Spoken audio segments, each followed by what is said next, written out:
Hallelujah. Hallelujah. What's going on? Good to know ya. What's going on, everybody? Y'all already know what it is. It is time to mess with your nerd friends, aka Blurs, the new blurred order. Holla at your boy and your girls. We outside right now because it's almost Christmas time. Christmas time. It's Christmas time. And so we here for our, I believe, what may be our last live show of 2024. And today we're going to go over some of the things we loved about this year. So scrap it on in, baby, because there's plenty of stuff to discuss. Tell a friend, hit that like button, hit that share button, and pull on up. We got the homies right here, right around the corner. We're going to go ahead and get into this movie they call Kraven. Did you see it? Are you loving it? Are you not loving it? I don't know. Either way, we're going to go ahead and discuss it on the show. You already know what it is, boys. The new blurred order. Kick it in and tell them who it is, Eve. I love the new blurred order. You should too. Whoa.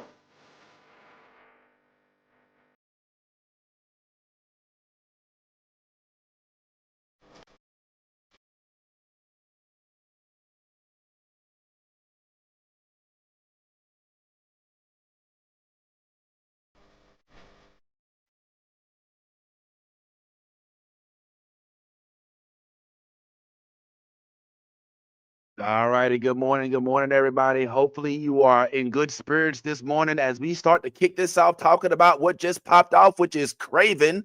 I don't know if y'all seen it or not. I'm gonna keep it real. I did not, and let me tell you why.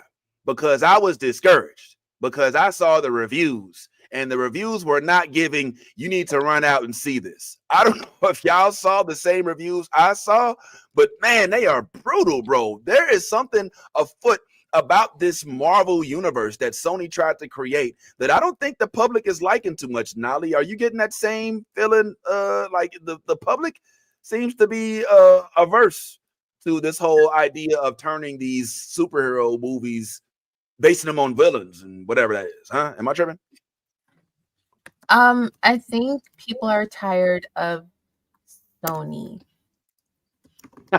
You think you I feel like there's no other way to put it. Like, it's been Sony this whole time, and I really want Sony to like look back at their work and decide if they want to team up with Marvel Disney and make money like they do with Spider-Man, or if they want to continue to shell out money and not make a profit in return by continuing to be stubborn and insist that they put out these projects just because they own the titles and they don't want anyone else to use them. But it's like, at what point do we acknowledge that we're in our own way?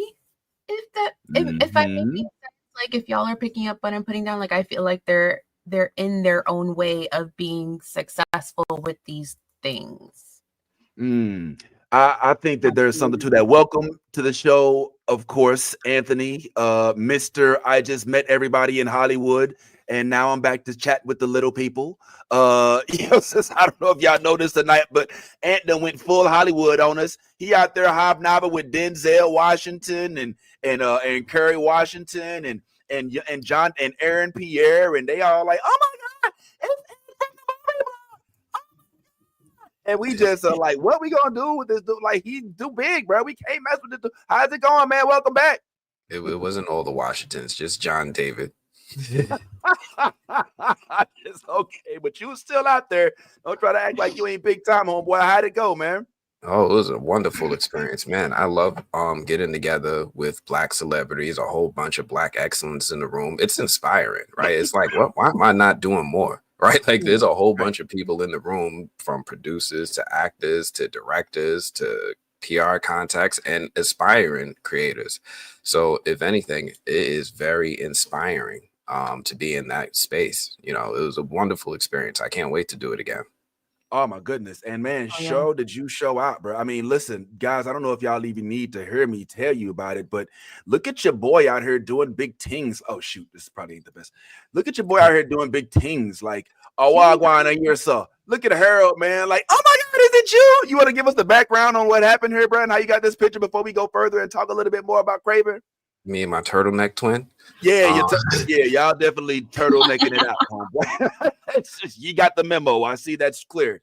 You know, I was at the event and Harold was not at all scheduled to be there, but he came out to honor Malcolm D. Lee, who was the director for the Best Man Wedding series and all that stuff. So he was there, and I'm like, yo, I gotta talk to him. I gotta, you know, I've spoken to him before, like virtually, and I've been covering his show for years. So I'm like, let me go at least go say hi. And when I go up to him, he's like, "You look familiar, but I can't, you know, this is my bad Harold impersonation. You look familiar." He's got that Broadway accent. "You look familiar, but I can't quite place it." And I'm like, "Yeah, I dressed up as you." And he's like, "Huh?" And then after a while, I was like, "You know, you posted it on your page. I cosplayed as Boyd." And he was like, "Oh my God." So we got to kick it for a little bit, hang out at the event. And I actually got to go into the green room and talk to him a little bit more. So that was great, right? They always say never meet your heroes except for this one. Yo, so you got to go into the green room with him? What's that? I mean, what do y'all chat on, if you don't mind me asking? I mean, not too personal. I mean, I don't want to know if y'all are discussing where y'all shop for turtlenecks. You know, if you don't want to give secrets. So the host was like, you know, congratulations on From for being renewed for season 3. And I was like, season 3? This man don't watch the show. So, the host, okay. Yeah, so we went in the back and I was like, yo, don't let that man hold you back. Season 4, you about to hit syndication, bro. So we talked about that a little bit. We talked about the next season, and I think we talked about when they would start filming, and I think he had a couple other projects he's going to do before that. So that was just really cool. And we got to drink some tequila, man. There was a lot of tequila. You drank tequila with Harold and others. Was he like, "Hey, man, you know what I'm saying? Go ahead, take a shot. Come on." No. There was like it was just a bartender. We was just getting drinks. We was just drinking and talking. It was nothing like that. It was not like, you know, we was playing drinking games. I don't think he's going to DM me. Oh, nah. I mean, you never know, man. You never know how these things might go, man. Well, yo, that's a big deal. I'm happy that you was able to experience that. Once again, y'all, if you don't know, like Harold is, excuse me, I called you Harold. I can't tell y'all apart now. Anthony is a big deal out there, man. He's doing big things. He sent some video of the place. Looked real nice, man. It looked real nice. And I mean, I even photobombed somebody, if I'm not mistaken. I hope it's okay if I show this right here, man. But there was a photobomb experience. Let me just go ahead and give y'all this right here. Him, who you see right there? Who y'all see in the background? You see Regina King, and who else we see here, man? Who all we got here? And go ahead, give us a rundown. Oh, this is Regina King, another critic, the movie brother, E-Man from E-Man's Reviews, and then me just sticking my big head up in there. Like, and the weird thing is, like, E-Man is a big dude, so I knew I was photobombing, but I didn't know who was in the picture until he sent it to me. Like, he towered over this tiny Regina King, and then he sent me the picture, and I'm like, I did it. Like, I was trying to get a picture of her all night. I did it. Yo, E-Man is giving heavy Tyler Perry vibes in this picture. I ain't gonna lie, bro. Like, it's a little difficult to really like his image. That's what I'm saying. Nothing else other than that. But yo, he's basically like looking like Regina King's, you know, piece right there. You know what I'm saying? So hopefully he made some connections, bro, because we would love to tap into all of that. But I digress. I'm glad you had a good time, man. Now, while you were out doing that last week, Sony was preparing, before we start getting into some of our favorite movies and some of our favorite shows and some of our favorite animations and favorite everything from this year, we got to talk about what's fresh right now. And that is obviously this movie, Kraven, if that's what you want to call it. And right now, I ain't gonna lie, man, it's not getting a lot of love. We were talking about it right before you came on the air. And I honestly thought that this was going to be something that I could run out and see and be happy about. But then I started seeing the reviews, bro, and the reviews were not happy. The reviews were not pleased. the people have spoken, and it is not good what they're saying. And I'm a little nervous. I don't know. I mean, I shouldn't be nervous because we've already kind of gotten word, and I mean, y'all correct me if I'm wrong, that Marvel is already deciding to basically scrap this whole business model. Like it's a wrap. We're not even doing this no more. And here's just a taste of kind of what they're looking like. Look at this meme over here. This would be the end of Sony Spider-Man. Look, it's at 16% with the critics. All right, now I don't even know what it says. Then it would be the shittiest ending in history. What's happening? The reviews are coming through. You can't stop them. It's so bad. They're done with this failed experiment. Are we feeling good riddance, Yaz? Are we done? Did this experiment finally hit the end of the road, and are we happy about that, or should they keep trying? No, I think when you got a pile of shit, you shouldn't keep throwing money towards it. So let's just wrap it up and flush it and be done. And maybe hopefully, we'll find a new window to go through. Hopefully they just keep making movies with Marvel. And I mean, that's honestly their best, you know what I'm saying? Like they just need to play little brother for a little while, mentor, learn from Marvel, and hopefully, I don't know, even DC, they could learn from DC too, because DC is starting to pick up a little bit. But I don't know. Sony is definitely the least anticipated company we want to see. So I mean, Anthony, you're a Marvel fan like me, and I mean, we've sat and we've watched the crumbling of this industry. I mean, what does this say? What do you think is the next move for Sony, who's the Spider-Man herald? Like, what do they learn now? If they're going to stop this type of product, where do you think they go from here, bro? So the way I understood it, it's always been a back and forth with Marvel and Sony over the amount of money that they would invest into each project and how the profits would be split. And the reason that they've been producing them themselves is because they want to keep all the profits, right? When No Way Home hit $1 billion, they didn't get to keep all of it. They had to split that with Disney. So I think that at this point, with the amount of money that they've lost on their self-produced films, I don't think that they have the confidence anymore to continue to put out their own projects. It's like it's just cost them way too much money. And maybe now they evaluate just being, like everyone is saying, in partnership with Disney and trying to figure out what that's going to look like moving forward. Right now, Disney has a lot of cards in their hand because they have a lot of negotiating power. They could be like, you know what, we're not going to do 50-50 splits no more. It's 70-30. You lucky we let you in the room. But that's based off of their own work. Yeah. It's not looking good for them. It's not. Well, I mean, it's not the end of the world because they've been successful with Venom somehow. Have they been successful? What defines success? Venom's been hitting like 700-800 million every movie. I don't know how, but it's been doing it. Let me see. What was the last one? Yeah. Really? I was unaware of that. And do we define? I guess if you keep giving the movie sequels, I suppose there's some sort of success in it. I didn't know. As long as it's making more than it took to make it, I guess that's defined as success.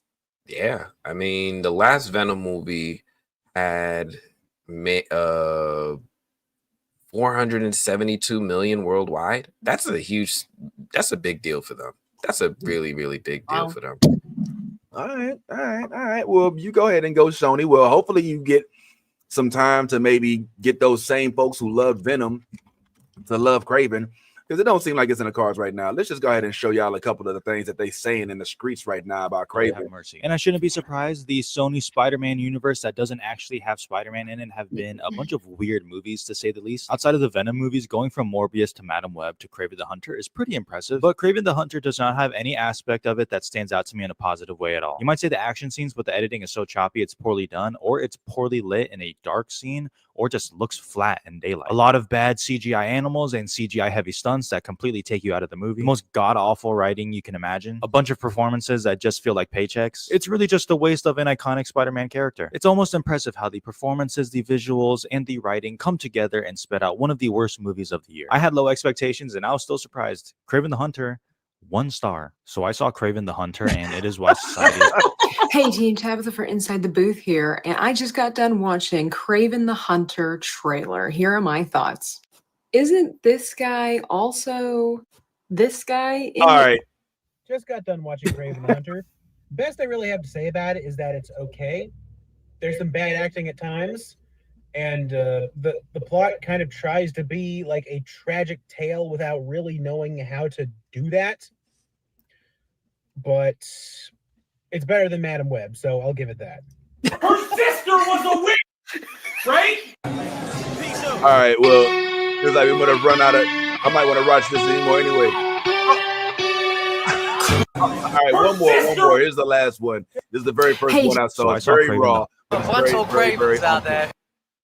What's good, y'all? It's your boy PP, Nerds of the World. Just got out of the press screening for Kraven the Hunter. Initial thoughts like I do. I was entertained. The joint was actually entertaining. I haven't been a fan of the Sony Marvel stuff, but I gotta give it its props. I was entertained. Aaron Taylor Johnson did his thing. Ariana DeBose, Russell Crowe, Fred Hetchinger gave some interesting, fun performances. There is a lot of cheese. It's corny. Sony Marvel is has a lot of that, but I can't lie. There was some stuff that they took from the Spider-Man franchise that I enjoyed. How they mixed it in, some good action moments, some good comedy moments. He's rambling. I don't know what he's talking about, but it doesn't. I don't get any.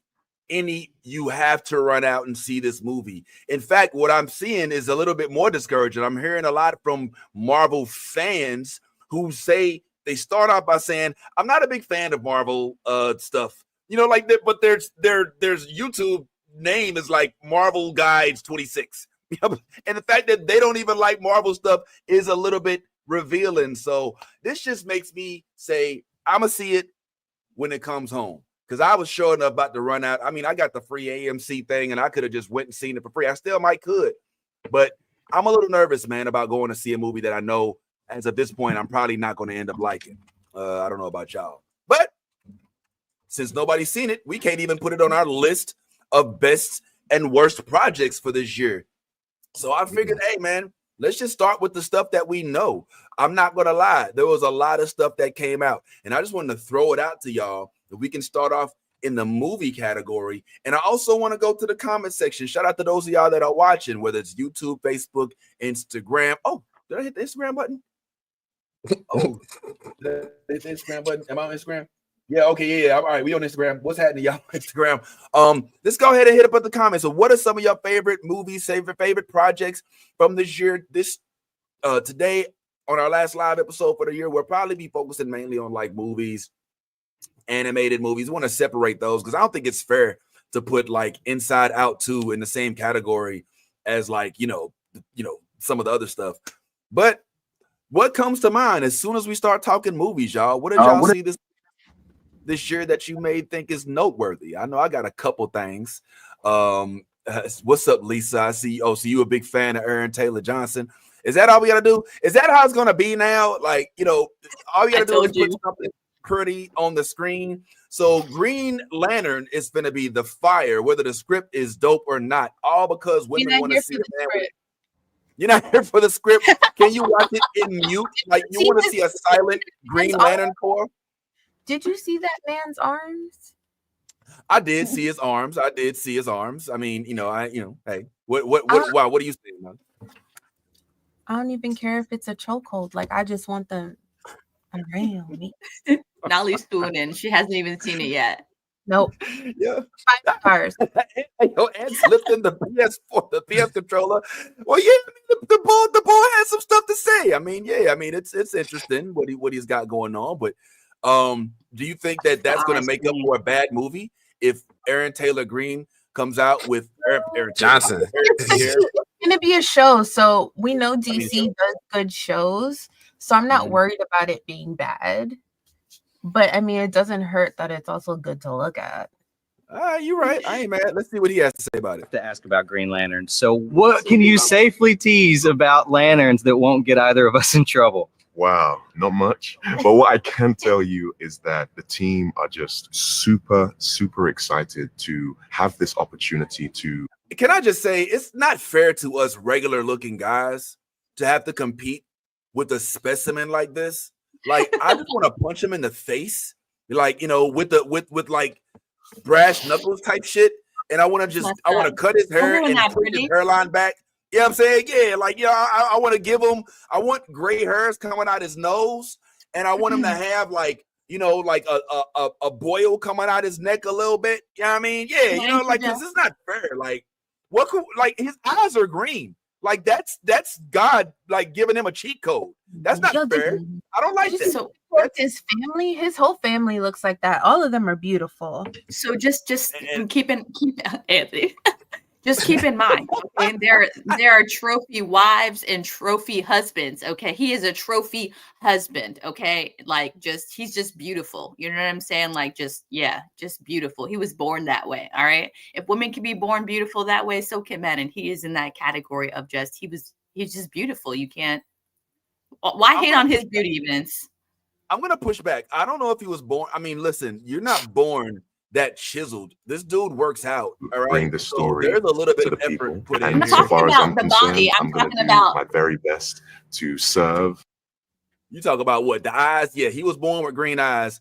But I'm just saying, like, so was Roddy. let's do the profile, like, the profile alone. You know what I'm saying? You don't even need the body. Like, it's like he's a Ken doll. You know what I'm saying? Like, you put his head on the little, muscle body, and there you go. Like, obviously, you're gonna want the whole package with the top. Come on, you know what I'm saying? Like, if he had a different kind of body, he would still be hot, just not that sought out. Do you see what I'm saying? Aaron Pierre is given the new Idris for me. Like, he's like this generation's Idris a little bit. Like when the women were introduced to Idris through The Wire and learned that he was British, like it kind of gave more credibility to to Black British men. I think that Aaron Pierre is doing that. It is now the Green Lantern. All right, go ahead and say it, man. Go ahead and say it. Darkest day. Brightest day. Ahead, man. I mean, the accent is definitely a bonus on top of it all. He got green eyes, the accent. So what about that though? I mean, the British wave is real. You know what I'm saying? Yeah. And right now he's kind of we're American. Any accent is hot. You know what I'm saying? Like it's just, if you really think about it, certain ones, you know what I'm saying? Like definitely certain ones, but I'm just saying, like we have a thing, being American, we love accents. You know what I'm saying? You can't talk to an American, like a full, born in American person was like, damn, I love accents. Like it's just part of our DNA. We like it's different. So I think definitely British. And I feel like depending on the Australian, you know what I'm saying? Like if it's like, you can understand it, some of it, you know what I'm saying? And then definitely what, Nolly? I don't even need to understand it. I'd be like, oh no. Well, obviously, I'm just saying, like, there's certain accents though. Like if you watch Yellowstone, you'll understand what I'm talking about. Like it's just certain ones are just not sexy. Like Arkansas, you can't understand that shit. You know what I'm saying? Like it's just, what did you say? You can't. I'm telling you, watch Yellowstone. There's a character in there. It's a woman, and she's from like the border of Arkansas. Is what they say in like the show. And literally her accent, no one can understand her. Her own boyfriend can't even understand her. Watch that shit. I'm telling you, it's crazy. Like it's super crazy. Where is he from again? In the show? What state? Arkansas. It's like playing. Arkansas and Kansas, so it's called like Arkansas. Like it's like they're at the border. That's what they call it. Arkansas. Watch the show and you'll understand what the fuck I'm talking about. I don't know. Okay, I'm not from there. I think Americans like accents because we all came from fucking different places, and this is what we ended up with. Writing state names like Arkansas, but making it pronounced Arkansas. Okay, yeah, that's we don't put the U in color like. Yeah. Don't get me started. Don't get me started on the GHT shit. Like the fact that night to night, white. Did I say white? I don't think white, but right. And all them shit's got GHT. Where's the G in there for? Like, let's go ahead and stop all that. So y'all think that Australian and British accents are the sexiest of all accents? Maybe like Scottish is a little sexy too, like depending on, like it's just like how, you know what I'm saying? That, oh man, I can't. I mean, It might be from the movies when you're a kid and stuff, but I'm telling you, it's hot. Scottish? Yeah, dude. Not Like with the, Braveheart? I mean, like something about a man in a kilt with a fuzzy it's beard. hot. Bruh. It's I hot. don't. I don't know what it is. It's hot. I mean, I love the what fruitiness. you saying, but yes, sir. Mm-hmm. Right. Yup. You I can will bag get my on the back of that pony with You can you. bag Yes, my sir. Yo, okay.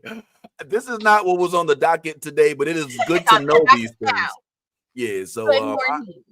I'm not as, you know, I don't think that the same thing applies. I will say, and I hope it's okay, you know, for me to say that British accents on women, especially black women, for some reason seem to be quite appealing. I don't know why, but for me, when I watch, you know, Dune, you know, and some of them young ladies, they start talking with the, oh yeah, well, I don't know, you know, well, cheers, you know. I kind of like that shit, you know what I'm saying? But I digress. For me, it's the Caribbean accent. That's the hottest accent for me. You done know whether they pussy all them they want come or chassa. Pull up, burn up the man them. Yo, hold on. Okay, make me stop. All right, anyway, well, listen, we will talk about Green Lantern, and I mean, we got sidetracked. But let me go ahead real quick and let this complete what he was saying. Wow, not much. But what I can tell you is that the team are just super, super excited to have this opportunity to bring. Man, the nigga even talk sexy, man. Fuck you, nigga. Like, I don't even want to watch this shit no more. Like, he talking something like, well, what I can't tell you is, you know, this is the best we have here, and I've done my research. And it's like, Don't yo, dude, hate on the where man is your you corny are. side? Nah, man, I ain't. Nah, man. The story Let's to do the it. people. And so far as I'm concerned, I'm going to do my very best to serve and honor and elevate in any way I can John Stewart and the Green Lantern Corps. And hopefully I serve that and it resonates with people. Can you at least tell me what your Green Lantern homework's looking like? Extensive. And he's good with the press. Go ahead, homeboy. I'm not mad. Well, okay, Aaron Pierre's coming out. Looking forward to that. Look, can I? So big. I just want him to crush me like a watermelon. Nari said, imagine that talking in your ear. Oh, whispering. Oh, that would just, yes. He could be yelling at me. I don't care. Yes, Where is the fucking chicken? I told you today. I didn't mean to throw the tea in the sea. I'm so sorry. I take it back. I take it back. That's all right. That was fun. You know what? Since we having fun, man, let me show y'all another video real quick. This is something that I think we got this from Nolly. No. Ty sent this, yo. This Joe had me dying. All right, so do y'all ever meet like, you know, when you were kids, did you have to like meet Santa Claus and like meet, you know, stuff like that? Oh, my husband still loves to go and meet Santa Claus. Like, he's like, babe, can we go? He's such a little kid. He's all about Christmas. I swear to God. Like, my husband was Santa Claus for his job's Christmas event, and I was like, you just letting other people sit all up in my lap? oh, that's okay. Well, if it was Aaron Pierre, then women don't be there. I tell you what, this is something that happened with a young lady that I thought was fascinating. Tell me if y'all can relate.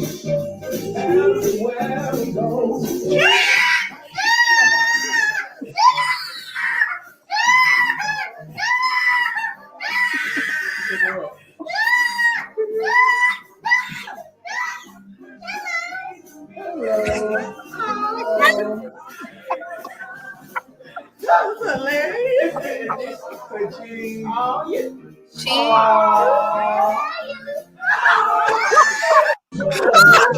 Make it make sense. I don't know what she feels about the Grinch right now. Like, she loves him, she hates him, she don't know what to do with him. Yo, that's all phases of grief in one little 5-minute shot. All the phases of grief. But yo, that is extremely frightening. And like this big hairy booger dude. She traumatized. That baby's gotta be a Gemini, is all I'm saying. She switched up way too quick. Yo, she went back and forth. She just had to let it out. That's exactly what I'm saying. That baby's gotta be a Gemini. Yo, man, she went back and forth. It's crazy. I don't know how you do that. All right. That's some other stuff going on. I hope y'all are still thinking about. Oh, yo, big news. The Witcher. That joint is coming back out. I'm excited about that. There's a couple other things. I thought that this was an interesting video. And this is an interesting topic of discussion. Do y'all consider yourselves fans of the Christopher Nolan series with Batman? Yeah. We all agree. Good series, right? For the most part. Well, I wonder how you would rate the Dark Knight series amongst some of the some of the Marvel movies, as this group did, and they made some interesting revelations. Y'all tell me what y'all think about this. Marvel movies. Is Dark Knight Rises better than? Is it better than Black Panther? Yes. Is it better than Civil War? Yes. Dark Knight Rises is better than Civil War. Yes. I see your eyes, Ed. I see your eyes. Who is this person? All right. Well, this is Van Latham. No, I know Van. Who's this other person in the green hat? Okay, those are members of his podcast. I think they're called the Ringerverse. So just a bunch of his friends, if I'm not mistaken. So nobody of import. They're not credible. Well, you disagree with that? You don't think Dark Knight is better than No. Hold on. He ain't say the Dark Knight. He said the Dark Knight Rises. Rises. That's a big difference. Like if they would have said, "Oh, the Dark Knight is better than Civil War," I'd been like, "All right, everybody's got their own." Dark Knight Rises. Yeah, absolutely. Yeah. Okay, all right. I don't know. Yes. I can't understand that. Is it better than Winter Soldier? No. Is it better than Thor Ragnarok? Is Dark Knight Rises better than Thor Ragnarok? A lot of things are better than Thor Ragnarok, including Dark Knight Rises. I liked that movie though. I really liked that movie. I love Thor Ragnarok, but it's in terms of quality. I think Thor Ragnarok was just fan service. True. I agree. What you say? But it was good fan service, though. I mean, I feel like Dark Knight. I feel like they're equal in their own, like in different categories. I feel like they're equal. Because just because Ragnarok wasn't a bad movie, like even though it was fan service, it wasn't bad. You know what I'm saying? It was cheeky, but it was the right kind of cheeky. Like when they tried to redo it in the next Thor movie, which was Love and Thunder, it didn't settle as well. You know what I'm saying? Like we were like, okay, you did this the last movie. You know what I'm saying? Like we were like, what? And then they did it worse.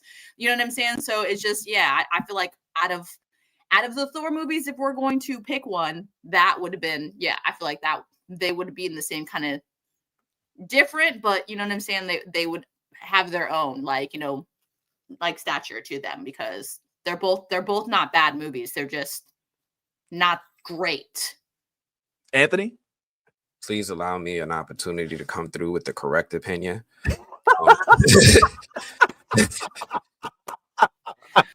Burn! So rude. The thing is with Thor Ragnarok is that it's the best of after being preceded by two, I don't want to say bad, but not so great movies. So it looks so much better when you're comparing it to all of its other films. I like Thor Ragnarok for the fun that it had, but Dark Knight Rises to me had a much better story, right? There's character arcs in that story. I can't say the same thing about Thor. No. Like, did they even fight the villain? Was they like, I know there was a villain there, but did they even really address her, or did she just kind of like walk away? Ragnarok was his sister. Back? Yeah, it was Hela. Well, that wasn't Ragnarok was that? Was that Hela? That was. I thought Hela was Love and Blind, Love and Thunder. No, Love and Thunder was for the God Butcher. No, because didn't Hela? Okay, so because we met the Valkyrie, Tessa Thompson in Love and in Ragnarok, we met Hulk, talking. Yeah, Hulk. that was and we met the what's old boy from that planet? He played by my man from Jurassic Park. Grok or whatever. The leader guy, played by The Fly. What's my man from The Fly? Jeff Goldblum. Goldblum. Hela was Hela was in that movie. Hela was and that's what I'm talking. She was the villain. Like that's when Dad disappeared. Remember, and then Loki and Thor were there. Yeah. That's when his hammer broke. Mm-hmm. She broke his Okay. hammer and shit, and then he And- had to and the like eye. basically rediscover. They had to go back to go and find the hammer Yeah. and shit. You know what I'm saying? Like, and yeah, that's Okay. when he talked to his mom when she was dead, and yeah, it was a whole revelation and shit. Okay. I vaguely remember right now. I remember not hating it, but What do you Where remember about the Hemdall Dark Knight dies. You remember that Rises? part? Hemdall Okay, dies. that's a great question. What do I remember about the Dark Knight Rises? I remember the Bane and Bane. Mm-hmm. I didn't like how they made Bane a puppet. I remember not liking fine. that. That was the thing that I didn't like the most. That's valid. But other than that, I liked the depiction. Wasn't too thrilled about his voice. That's not how I imagined it. I thought it'd be a little scarier. You didn't like I am Gotham Rocket. You didn't like that? Right? Giving it back to you, the people. I would figure it'd be a little more. You know, I just want a little more depth. You know what I'm saying? A little scarier. Why you hating on Tom Hardy like that? Stop hating on my man. I love Tom Hardy. He You did know a what I'm great saying? fucking job. Stop hating on my fucking man. Back off. I just thought the voice should be a little deeper, and they you know. But other than that, I don't know, man. Bane as a super villain that breaks Batman's back, I'm here for. Bane as a politician trying to unite the city of Gotham through anarchy and all of that. It's a little different. You know what I'm saying? I don't remember Bane in the comic being so vocal. You know. Neris wants you to do that voice again. Do the voice again. It tickled. Wait. Do a close up. Do a close up. Let's do the close up. Extra bass. Yes. I believe. No. The bass one, the deep. I believe that I'm giving Gotham back to you, the people. I can't. I don't have nothing. I don't got no sticks. I don't got no material for it, bro. I'm sorry, man. I'm sorry, but you and I liked blue milk with my honey nut Cheerio. I don't know, bro. You can do yeah, blue milk. I had blue milk when I went out to Disney. By the way, I don't know if I told y'all that. That was pretty cool, man. I bought the blue milk when it came out at the grocery stores when Ahsoka dropped and stuff like that. Yo, At Disney, the blue milk has alcohol in it. But hold up. The reason I brought that up is because I wanted to see how much you remembered of the Dark Knight Rises compared to how much you remembered of Thor Ragnarok. That's a good question. The villains is getting jumbled. It's not really clear. You remember the villain. You remember that movie vividly with Dark Knight. Like, yo, I didn't. This happened, and this is what I had to like. You remember that there were character arcs, there were surprises. Catwoman was in it. To me, Dark Knight Rises was a much better movie. Catwoman was in Dark Knight Rises? She was. And so was Scarecrow. And she did her own stunts. Scarecrow's in all of them. Oh, yes, that's right. Anna, what's her name? The girl a lot of people don't like. Anne Hathaway. Anne Hathaway. First of all, I like her. We gonna put some respect on the Queen of Genovia, okay? Thank you. I was just about to say that. And Anne Hathaway in this house, that is one of the safe white women, okay? Yep. Don't be talking about the Queen, okay? Queen of Genovia is off limits, Vince. Leave her the fuck alone. Genovia has universal health care. Like that's how. Listen. Their symbol for their entire country is a fucking golden pear. Don't fuck with Genovia, okay? Period. Respect on it. Watch Princess Diaries 3 when it comes out. Andrea Sachs from The Devil Wears Prada. Period. Oh yes. That's what we're doing. We're standing for our queen of Milk of Magnesia, Mrs. Absolutely. Magnesia. Hell yeah. She is not a hueless hooligan. She is a good one. Listen. Don't be messing with our Princess Diaries is all we're saying, okay? That shit goes back like our childhood roots. Okay. Not be fucking with the princess. All right. Devil Wears Prada. The list is long. Like we stand. All right. My bad. I didn't realize. Sorry, Miss Anne Hathaway. He didn't mean nothing about it. I didn't say nothing. All I said was some people don't like. I didn't say I didn't. I love Anne Hathaway. I got a problem. I mean, that's Catwoman. You know what I'm saying? And I watched Devil Wear Prada. Dare I say she did it? And I'm also gonna say this one thing is about her too. Her and I think what was Ben Affleck's ex-wife, Gwyneth Paltrow. I think the two of them are two amongst the best Americans to do British accents. I'll say that. Is that fair? Because didn't she do a British accent in The Princess? Look at Anthony. No, she had a regular accent. She didn't have no. Oh, she did. She didn't have Okay, then I guess I'm just thinking Gwyneth Paltrow. Then and she's from California, and she then she found out her. But it wasn't British. It was French. Oh, okay. All right. Well, back to this then, real quick, man. What say y'all about some of these other opinions? We know what you think about Thor. What about these? Is Dark Knight Rises better than Thor Ragnarok? I think it depends on the day for that one, though. Yeah. It depends on what mood you're in. If Love and Thunder had it come out, I would still, I'd still give it. But you know that we look at the Thor movies a little bit different now because they went 3 too out of crazy. 4 of them are cheap. Okay, is it better than Guardians of the Galaxy 1? Dark Knight Rises better than Guardians of the Galaxy 1? Absolutely not. Yeah, I wouldn't say because I would close.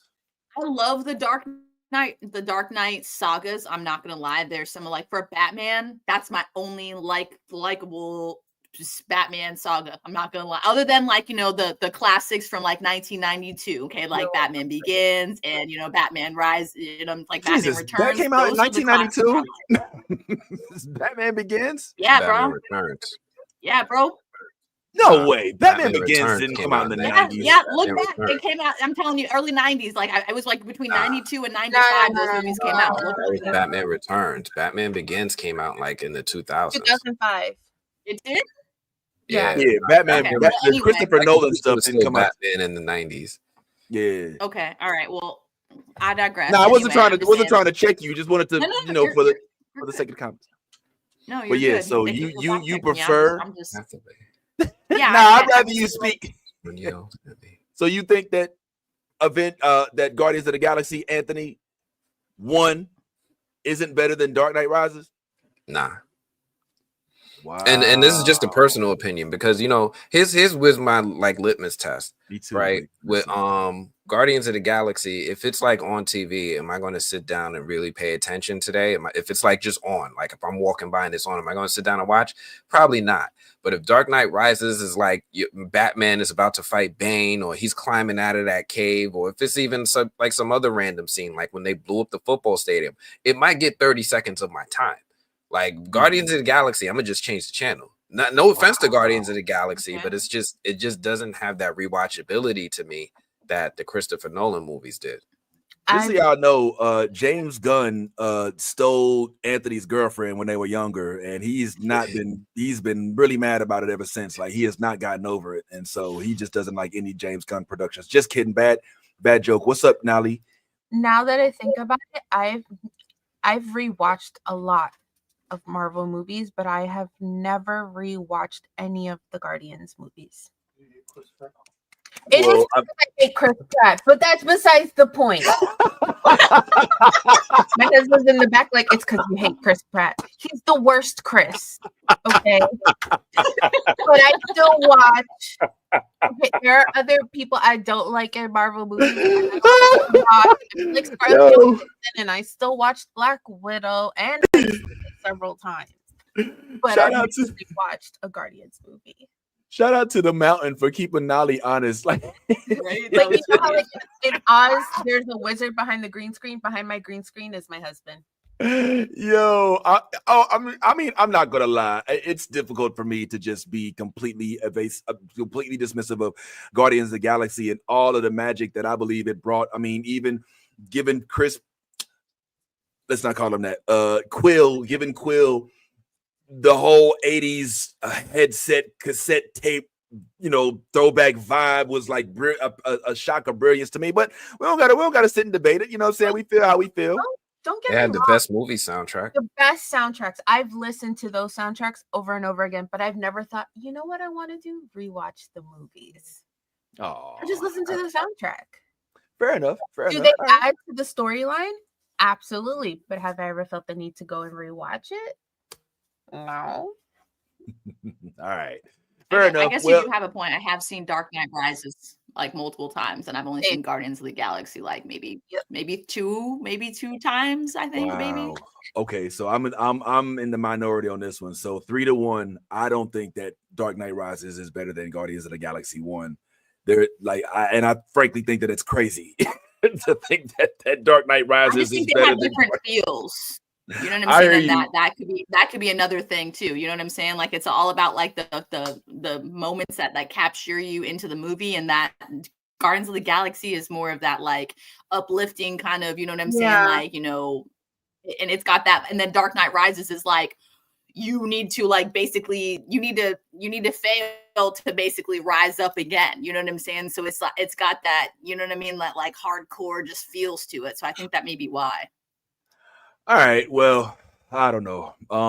What do y'all think in the comments? Am I the only one? Y'all let me know. It's a good chunk of y'all in the YouTubes, in the Twitters, and in the Facebooks, and all of those good things. What say you guys?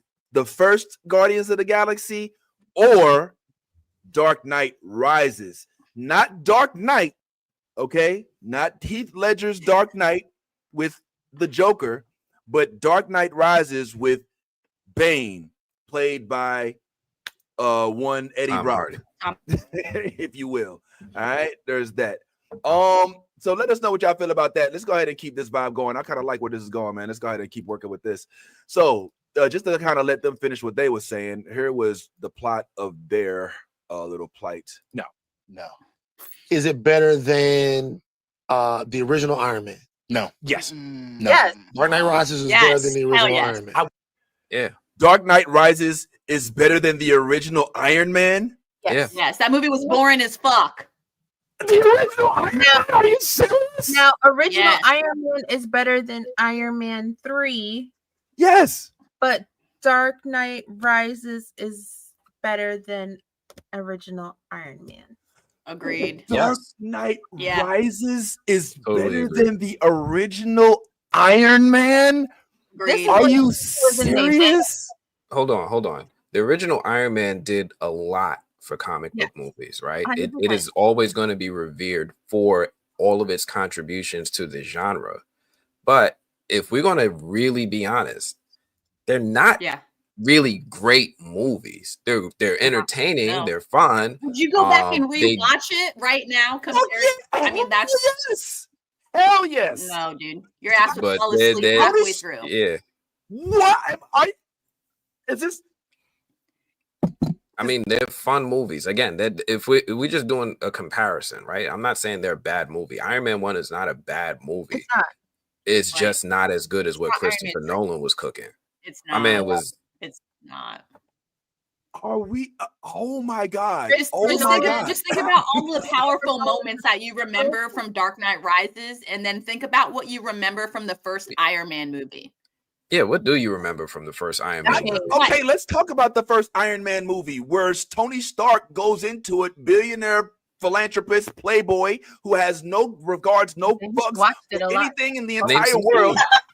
Nothing in the entire world. All right, he's building missiles. He doesn't learn until he's actually put in a position to have to build missiles, that he's been doing some wrong shit based on what he's been doing with his father all these years.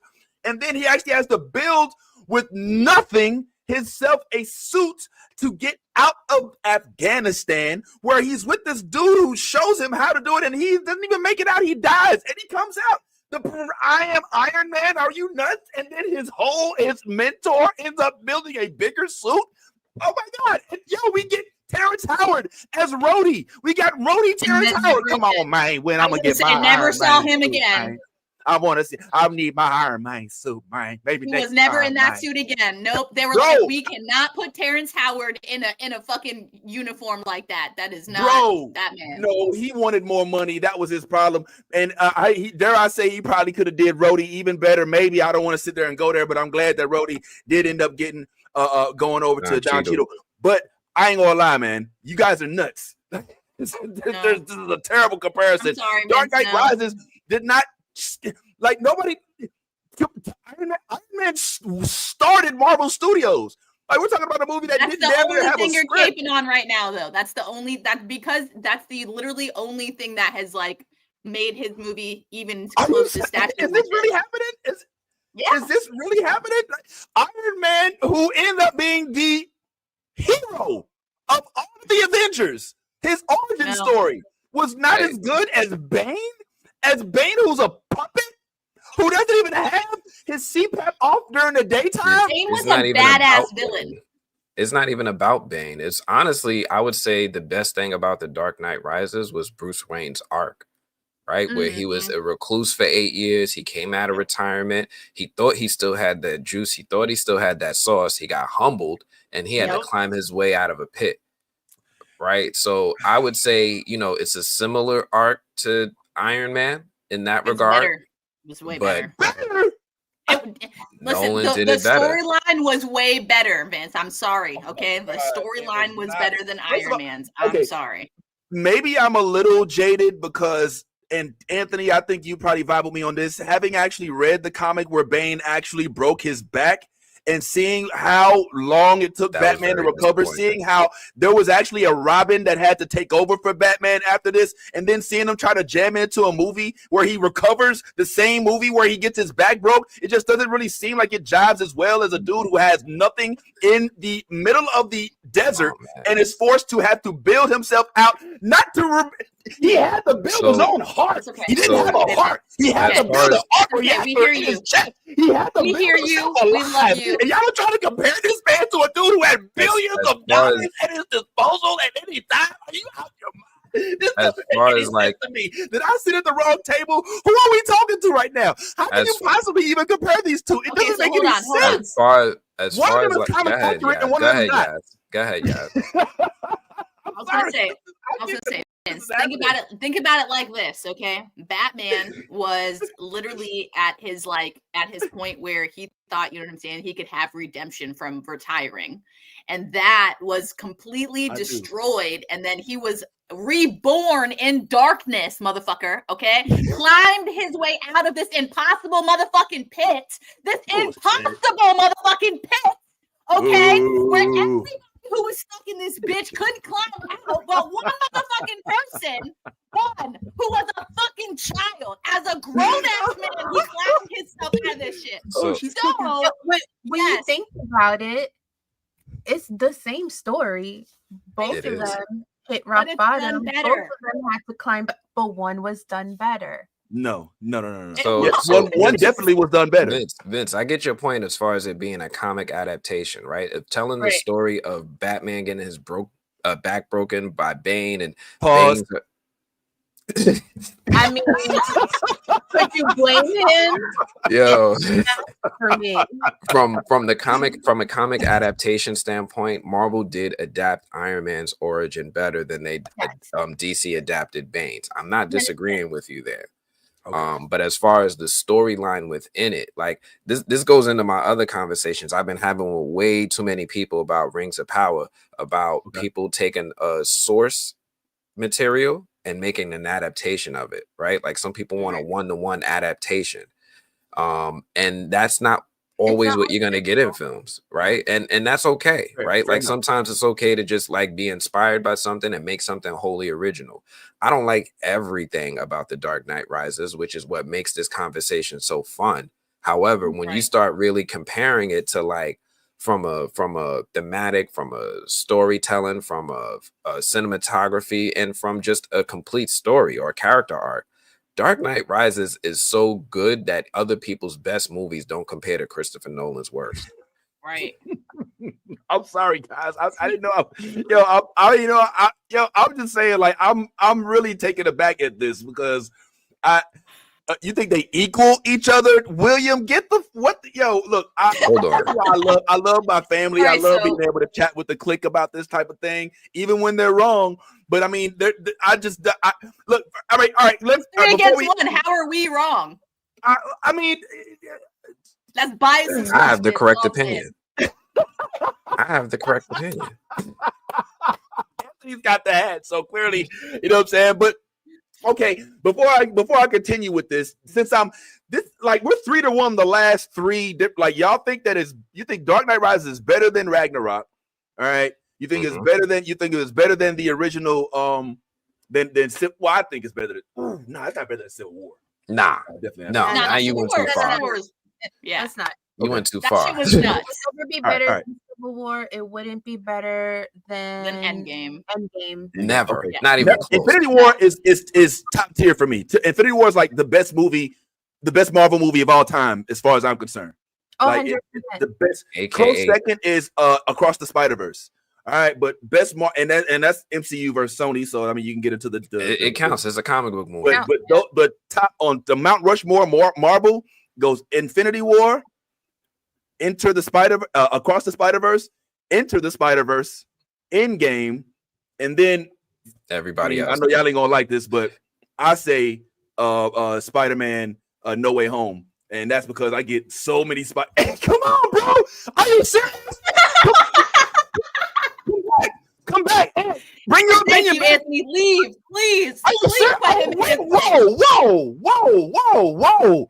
Anthony said, "Free me from the shackles and this mess." He said, when Vince gets struck down by lightning, I don't want to be here. I'm out. I don't want to be here. Is this happening? I'm not. Wait a minute. What's better than man? By association, Jesus, do not put that on me. I'm out. All right, now I know these ain't 2024 movies, but come on, man, come on back. And what Marvel movie, what MCU movie was better than No Way Home? I mean, we get Toby, Andrew, and Tom. We get Jamie. We get Alfred Molina. We get my man that played Green Goblin, Willem Dafoe. We got Zendaya.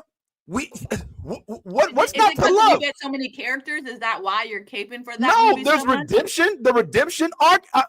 Do we want to go to the box office? Because we can talk numbers. No. You want to talk numbers? No. Because we can do that. No. I just don't understand how this got over Winter Soldier. Like it doesn't exist. Like it's a joke to you. Winter Soldier was a badass movie. Was cute. It was great. It was pretty good. Yeah, but I mean, I don't know how Black Panther didn't into the chat. Yeah, I said we met Black Panther in fucking Winter Soldier. Like what? Black Panther for sure. No, I would Black Panther. I would even. Okay. No way. You know what? Let me readjust my list. I will put Black Panther in the place of Endgame. Okay. What? Yes, I will. Yes, I will. Let me tell you why. Let me tell you why, Nolly.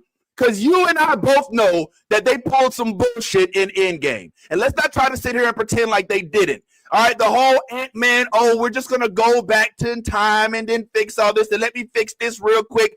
Come on, that is a script. How else was it? Let's keep it real. All right. Infinity War didn't have that bullshit. We can't just go back into the 60s and all of a sudden grab something. Like you can do that.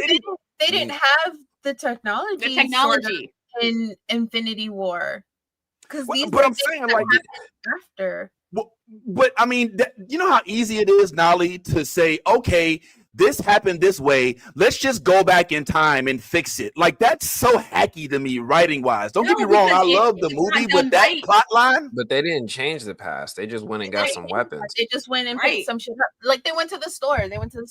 That's it. I remember I'm going back to the 1964. Y'all need anything right quick? I mean, but that's they floated the idea. They got rid. Why can't we just go back? I mean, remember Rhodey was like, how come we can't just go back to when Thanos was a baby and just Wait a minute. Can we just go back to how No Way Home is on this Mount Rushmore? That's what I'm saying. Like, come on, bring me the heat. I'm here for it. Pull up. How did this get better than Spider-Man 2? Spider-Man 2 with Alfred Tobey Molina and Alfred Molina and that whole story arc. Yeah, I'll tell you why. Because it had Alfred Molina. It had it Tobey didn't Maguire. have as good of a story.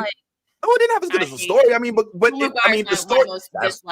The story. What are we talking about there? The Alfred Molina original story with Spider-Man was phenomenal. Don't get me wrong, but there were still holes in that plot as well. I didn't necessarily like the whole mixing around with Mary Jane and Harry. I didn't like that. That was kind of whack to me. You know what I'm saying? Other than that, though, I like Alfred's story. I love when Peter has to save his heroes, because ultimately we know Doc Ock was somebody that he ended up getting hella inspired by, and that was all cool and dandy. But the best part about No Way Home is that we get to revisit that, is that we get to see a budding Alfred Molina, and he is redeemed.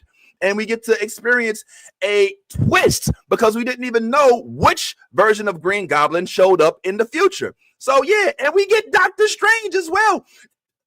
Not even a comparison. Like, I love the second Spider-Man 2, but this one is better. It's got better graphics, and you get the Andrew Garfield redemption arc where he gets to rescue his Zendaya. Like you're saying, because this movie had all of these characters together, it's a better movie. Yep. That's what it sounds like.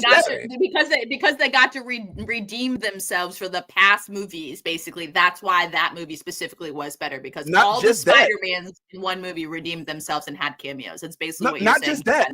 It did a mini version of what Avengers did, in that it took what was done before and use all of these elements from all these other movies to create a good movie. And it's not even the final movie of Spider-Man. So did Civil War. And that's why it was a good movie. And so Spider-Man, to do that without having the luxury of all of these other Marvel characters, just characters within the Spider-Man universe, and to pull it off in a manner that seems seamless, with the exception of Jamie Foxx's hairline, I think was brilliant. I loved it. I mean, but I'm a homer.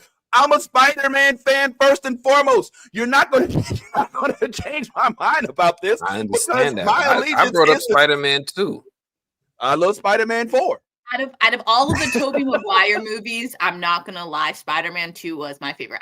He is my most disliked Spider-Man. Tobey Maguire is. I can't. His crying, his acting, I cannot do Tobey Maguire Spider-Man. So good. No, it's not. It's fucking horrible. It makes you feel bad for him. He's a 40-year-old man crying in a fucking spandex costume. It don't look cute. It don't look right. He is not a child. Have you read the comics? This is a distraught, disturbed. In the comics, it's cute. In real life, with Tobey Maguire, shit ain't cute. That's what makes it so good. Tobey Maguire was the back, Vince. Oh my God! I need a break. We got to keep going. What's the next comparison? Yeah, man, come on, man. Because I done lost weight sweating so much sitting there listening at y'all. All right, let's go ahead and go on to the next one. Whew, Lord have mercy. Y'all gonna give me an aneurysm. I would rather watch The Dark Knight Rises as a piece of art. I think it is better than the original. Would you say that it's better than? It's not more important though. There's a difference. Is it better than both? Is it better than either Endgame or Infinity War? No. Infinity War is better than Dark Knight Rises. Don't do this. Dark Knight Rises is better than Endgame. Dark Knight Rises better than Endgame. Who says yes? Absolutely not. Absolutely. No. Okay. We're all in agreement on this. Yes. Yeah. Okay. Finally. Okay. Yeah. There's no way in hell anybody in their right mind who has any sense about them would rate Rises over Endgame. Point blank, period. If you're in the comments and you think that, please block yourself. All right, we don't need you in our. Never rewatched Dark Knight Rises and cried like a baby. Have I gotten high and rewatched Infinity War and Endgame and sob about how the cinema and Marvel will never top this? Absolutely. Yeah. 100%. What part do you cry at, Nali? In Infinity War, when people start disappearing, I start tearing up. In Endgame, when people start showing up and shit starts clicking, I get overwhelmed, and then they just start. And I'm like, this is embarrassing, but I'm gonna start crying. For me, Nali, I'm right there with you. Okay. For me, Nali, it's when Okoye, Shuri, and T'Challa walk through the portals, and they're the first ones you see. And then you hear the other port.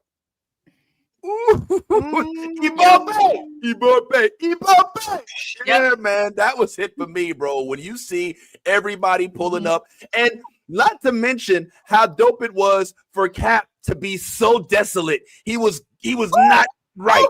That was like the worst part. Like, he was going down. There was a chip in his armor. He was not about to make it, bro. And they pulled up on him right in the nick of time, just right before the Hadouken, bro. And then the shoot assemble. Oh my God. And then remember the theaters? Remember seeing all the footage of it's like a championship game. Like, yo, when he caught a millionaire, bro. And I will watch that clip every time it comes up on TikTok or whatever. I will watch the clip of the theater reacting to Cat City Assemble. Chills every fucking time. A Marvel movie has not done that for me since. Literal chills. Goosebumps thinking about it right now. Like, yeah, no, so am I. Like, shit, you're right. Yo, and remember this, Nolly. Avengers! Assemble. Scream every time. Every time. Every time. Little kid in my life, bro. Every time. From the moment Iron Man, Thor, and Captain America squatted up with Thanos just sitting there waiting for the smoke, like from that moment in the movie on, I'm here. There's nothing I can do. I'm going to be sitting down. The next hour of my life is devoted to this movie. And this is what I talk about rewatchability. This is what I'm describing, right? Like, can you, if it's on, can you get up and walk away, right? True. Very good. Okay, so of our favorite movies, clearly of 2024, Avengers Endgame is on the list. Yes, I've watched it like 5 times this year. We're just gonna take this 2024 part off. We're just gonna talk about our favorite choice. All right, man. This is what's next. What else are we talking about here? Oh no, I lost the screen. Dark Knight Rises is better than Avengers Endgame. Yeah, I think my hottest take about it is that it's not better. Dark Knight Rises is not better than the first Avengers. All right, come on. I don't think it is. I don't think Dark Knight Rises is better than Avengers Ultron. Whoa. Oh, wow. Whoa. That's Definitely not. Let me think about this. No. You already know, Vince. You already know what I'm going to say. Yaz is the Uber Ultron stan. So I don't need to ask you your opinion on this, Yaz. We know ain't nobody over Ultron. Yaz sleeps in Ultron pajamas. We get it. But for everybody else, like, What? Nah, yo, I don't know, man. Ultron was probably the worst Avengers movie. I hate to say it, Yaz, but Ultron was, I mean, to be in a position to have one of your own creations be the biggest villain, and I mean, we love Jarvis, but just to watch him turn into Ultron and I'm sorry. That was like the biggest plot twist. He should have waited. They should have waited to do Ultron when they got the rights to do mutants. Like, I feel like it would have gone better instead of being like, oh, the specials, and then we kill one off in the same movie when we just got them. Yeah. And yes, it's evolved so many things since then, but I think we could have waited on Ultron, maybe a couple of more movies down the line. Okay. But I'm gonna need great value Winston Duke to bring it back, because what you mean? What did he say? He said it was better than what? Stop. Great value Winston Duke. Tell me you don't look at it. It's given. Tell me I don't know. I can't rewind it, so we may have to watch it over again, man. But yo, that great value Winston Duke has got me dead. But we'll go back to the tape. Let's see what they talk about, Nolly. You so serious. Which Marvel movies is Dark Knight Rises better than? Is it better than Black Panther? Yes. Is it better than Civil War? Whoa! Throw this man away. Yeah, for real. Throw this man away. Put him in the trash. Whoa! We're done. And he has no credibility. Dark Knight Rises is better than Black Panther? Maybe Wakanda Forever. Not even Wakanda Forever. No. Nah. Dark Knight Rises doesn't scale to be in that category. So nah, bro. Sorry, light-skinned dude. Dark Knight Rises is better than Civil War. Yes. I don't know. No. You see the enthusiasm in his voice? Yes. Yeah. What's it? We need to find out his handle. He's holding the fucking Nerf gun too. Hey, let's all follow him so we can block him. So let's follow him and unfollow him. Let's give him a rise and a drop real quick. All right, what else? We've gone over some of these. I can't co-sign that, big brother. Is it better than Winter Soldier? No. Y'all agree with that? This is the one that I was in the minority on. I think that Winter Soldier. You bet. Well, Just see, keep now going, you Vince. just Just keep like it. Bucky. Okay, we get it. You know what I'm saying? You like Sebastian No, Stan. I mean, No, it's not even about that. That movie was great. The tone, It was it good. was a great movie. introduction to characters, Mhm. that Mhm. that was peak. That was when Marvel was in its bag. Yeah. When Marvel Okay. had nobody Oh, to yeah. go against, and so they was doing whatever the fuck they wanted, and they was doing it right. Okay.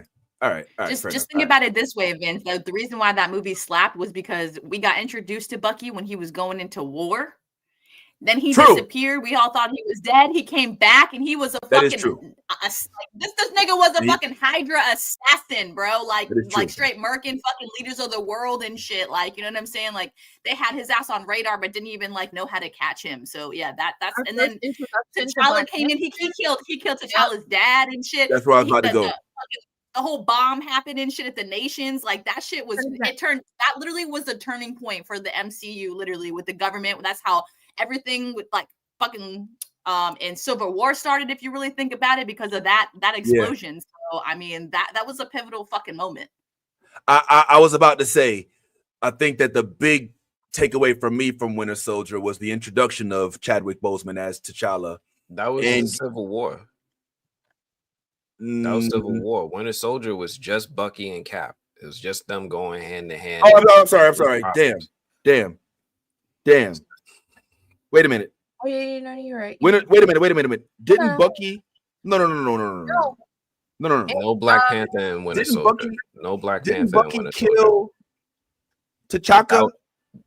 That was in Civil War. He was framed for murdering him. And so how in Winter Soldier, it was just about the Winter Soldier coming out of wherever he was in retirement and causing mayhem and the collapse of S.H.I.E.L.D. Remember S.H.I.E.L.D. used to be a thing? The Winter Soldier was the last movie with S.H.I.E.L.D. Remember the elevator scene where Cap was like handling everybody, and that was Winter Soldier. Yeah. So all of that happened in Winter Soldier. So I'm gonna need y'all to go back and rewatch that movie. So Winter Soldier. Okay, so how did it end? Giving out homework today. How did it end? It ended with them fighting on the helicarrier and the helicarrier crashing on into this ocean or whatever in Washington D.C. So why is Bucky still a Winter Soldier in Civil War? Wait. He's not. Baron Zemo started saying those words, those trigger words that Hydra was using the trigger words in the second movie to control the Winter Soldier, so that because they infiltrated S.H.I.E.L.D. and they were going to they were going to do a coup on the country and just take over from the inside with all of the helicarriers. They had like 3 or 4 helicarriers. In the end, they were exposed. They were exposed and S.H.I.E.L.D. was dismantled. Civil War started with Bucky in hiding and Baron Zemo discovering the keywords that Hydra used to control Bucky. So he infiltrated the S.H.I.E.L.D. prison that Bucky was held, said the words, and then set him loose against the Avengers. Oh wow. Holy shit. Yeah, I'm far removed. I had merged those two movies. I hate when I do that. Like when is one good, great story. That's what happens when you do great storytelling. It's like Infinity War and Endgame. It's almost hard to separate the two for some people.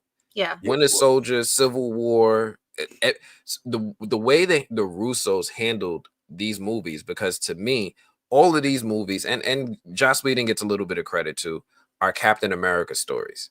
These are all Avengers 1 is a Captain America story. Winter Soldier, Civil War, Infinity War, Endgame. These are heavy Captain America stories, and I'm here for it. Pull up, Lisa. Okay, all right. Well, thank you for the course correction. Let's see what else. Let's get caught back up. Is it better than Thor Ragnarok? Is Dark Knight Rises better than Thor Ragnarok? I think it depends on the day for that one, though. Yeah. It depends on what mood you're in. I think I'll give. I don't remember what I said before, but I think I'll give Dark Knight Rises over Ragnarok. Even though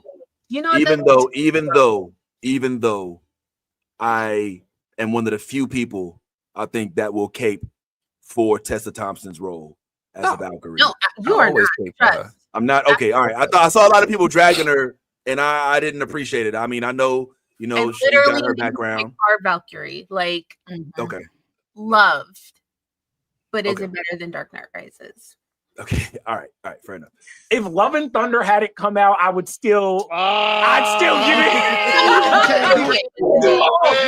it. You know that we look at the Thor movies a little bit different now because they went 3 too out of crazy. 4 of them are cheap. Okay, is it better than Guardians of the Galaxy 1? No. Is it better than the original Iron Man? No. Yes. No. Dark Knight Rises is better than the original Iron Man. I would rather, I would rather watch The Dark Knight Rises as a piece of art. I think it is better than the original. Okay, all right. I think we have to stop watching this because I don't want to get too angry at that opinion again because I still don't understand how y'all think that Dark Knight Rises is better than Iron Man. Like that just does not make any sense. But we won't go back there. We won't go back there. But told better. I was about to say, Dark Knight Rises was not better Let's see how told. they hold up now, Vince. That's the ultimate test. Dark Knight Rises was not Dark Knight Rises was not better. Okay, let me ask you this: Was Dark Knight Rises better than Dark Knight? No. Okay. No. Not at all. Thank you. Okay. Was Dark Knight What do you Rises mean? You better have than to Batman? you're in a nurse costume. Like, come on, you can't get any better than that. Okay, like, stop. Was Dark Knight Rises better than Batman Begins? No. Yeah. I would say Yes, Batman John? Begins was way better. No, Batman Begins was better. You think?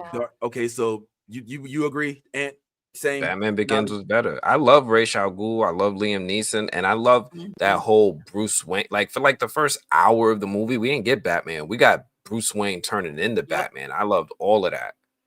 I love this. I loved the Scarecrow. Yeah, Cillian Murphy. I honestly think that the Scarecrow element made the movie 10 times better. When you saw Batman after he threw that toxic dust, and you see all the flames, and you see and how everybody in the city once the gas is released starts seeing everything all fucked up. Like that was dope. I love that element. So I put cool. Batman Begins. I put it Dark Knight Rises, Batman Begins, Dark Knight, Batman Begins, Dark Knight Rises, in that order. That's fair. But enough of those are some of our favorite movies of all time. Damn the 2024 part. What about this year in terms of shows that we've watched? All right. This year has been a pretty good treasure trove of I would say decent From shows. was our favorite show this year. From you think was your favorite show? Better than Rings of Power? Better than movies this year, if I can say that. You think shows were better than movies this year? What would you put on your 2024 Mount Rushmore of TV shows? Shogun. Okay. Well, hold on. Yes. Ant's got something to say. It's simple. Penguin. Okay. Penguin. Oh God. And Penguin. Come on, man. Okay. It's all Penguin. Hollywood's yours.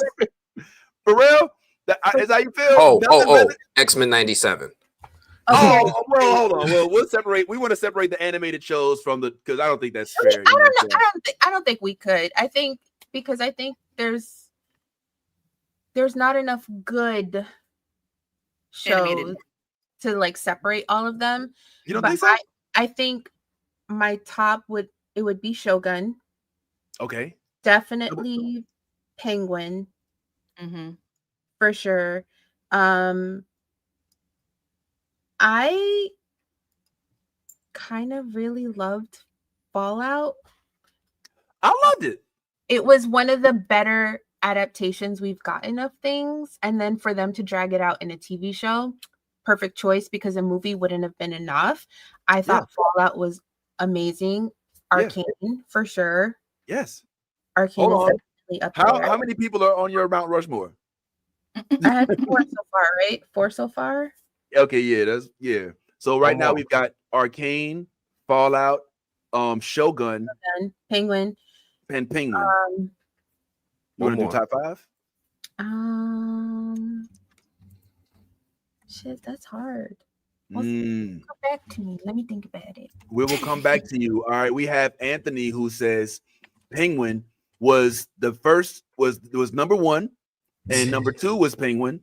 Number 3 all right. All jokes aside, definitely Penguin, definitely Blue Eyed. Well, no animated. Well, No, here's the thing. Here's the thing. Let me ask y'all. Let me have this conversation with y'all. And now that you just kind of tapped into this as well, I didn't think that it was fair for me to put like Penguin up against Arcane. You know what I'm saying? Because like Penguin can't do the same thing Arcane can. I don't think it's fair for me to put like From versus the Vox Machina. You know what I'm saying? So that's why I was figuring maybe separate the animated, but y'all think it's fair to put them all in the same category? I think it's fair because honestly, Arcane, if you think about it, gave what Penguin gave in terms of storytelling, character development, and everything. The ride that we took, it gave the same as just animated. Okay, all right. Well, you know what? Scrap what I say. All right. Top 5 2024 point blank period. We've got Nolly's top 4. I don't know if they're in the right order. I want to know what your number 1 is, everybody. Right now, I think I have an idea of what Ant's is, but Ant, you were in the middle of saying? If it's just live action, I like Penguin. I really enjoyed Rings of Power. I really enjoyed Three Body Problem because that one snuck up on me. Yes, Three Body Problem was crazy. I don't think we should have done a deep dive on that one. I need to watch it. I need to read the book. Wow. For sure. I love how your mind works. I'm trying to figure out my last 2, but those are definitely my top 3. You're not putting From on your list. That's crazy to me. You know, and it's because of how good of a year of TV this was, right? Like Three Body Problem and From is not in the same room. Wow. I think X-Men probably rounds up my top 5, I think. X-Men 97, right? Okay. All right. So yours is Nolly. I'm trying to keep track of these. Nolly I'm gonna put mine in the chat for everybody to see. Okay. Shogun, You did. Penguin, Fallout, Arcane, and X-Men. All right. So Nolly, and then we got Ant says Penguin, and Penguin with the side of now he said Rings of Power. Blue Eye Samurai. He said Three Body Problem. Blue Eye Samurai. Three Body Problem coming back for another season, or did Netflix do that stupid shit? Nah, it's coming back. They got sometimes I forget some of the times this stuff happens. I met the creators and they told me it was coming back. Of course you met the creators. Oh, okay. So it says that it'll return for. Did you meet them in person or? In person, yeah. At a event in New York, Soho House, I think. Wow, man. I can't wait for Nolly to get up there to join you with this stuff, man. Anyway. All right. So now Ant has Penguin, Rings of Power, Three Body Problem, and Blue Eyed Samurai. Did I miss anything? X-Men 97. X-Men. Oh, we didn't have you on here for the X-Men 97 talk. That was a really good talk we had for each of those episodes, and we even had one of the you know what I'm saying? one of the characters on the show for a little bit, but that's another subject. Yaz, have we gotten your list yet? Do we have any idea of what say top 5 2024 is for Yaz, just in the realm of TV productions or streaming or whatever? So I think my top would be, all right, so it would be definitely Shogun would be my number 1. Oh wow, okay. It was just so beautifully done. Like I couldn't resist that. I cannot wait for season 2. I'm not gonna lie. Or for the new adaptation with, I'm saying, the new samurai. So I'm excited. I love it. So Shogun's my top. Then I would do probably Blue Eyes Samurai next. Because it was just so gas. Oh my gosh, the animation was so good to me. I couldn't resist. And then Rings of Power. And my last one, or no, that's 3. So then I would do From, because for me, I jumped on this year. Remember, you know what I'm saying? I joined the bandwagon this year. So for me, that's mine. And then the last one, I would definitely have to say Arcane, because it just, God, it slapped. So those are mine. I mean, I love Vox Machina, but I don't know. It just, this year didn't hit like all the other years did. I mean, the endings and shit was it was fucking great. Don't get me wrong, but I don't know. I had to rewatch all of them because I was just so busy while I was trying to watch them, and usually that's not a normal thing for me. So, but yeah, those are mine. Okay, all right. So I've got for Yaz Shogun, Blue Eyed Samurai, From season 3, and Arcane. Rings of Power. Okay, Rings of Power, and From and then Arcane. And then Arcane. Okay, all right. Now, these looking kind of similar, so I think that this is gonna work out just fine for us. Yeah, I ain't gonna lie. Mine look similar as well. With a couple of differences. So I also have Penguin, Arcane, and X-Men 97 on my top 5 list, but I, unlike Yaz, did include Vox Machina on mine because it's just so good. It's just so good. I mean, it's just so entertaining. It's the only show that I don't mind when they break into musical performance. It's like when little man comes out with the little Scanlan goes on with the little guitar, he starts singing them songs. Bro, I'm here for it, bro. I'm here for it. So I mess with that. This one is gonna be a little. You're probably gonna be a little surprised about this one, but I liked Agatha. I actually didn't think Agatha. Okay. I liked where they went with it. I hated it from the beginning. But I grew to have some respect for the way that they took the story from the whole WandaVision era to the end, now introducing a new hero who's probably going to be one of the leaders of the Young Avengers, to showing us that a villain can end up being a prominent member of the story. It doesn't have to be made into a hero because she still killed motherfuckers. All right.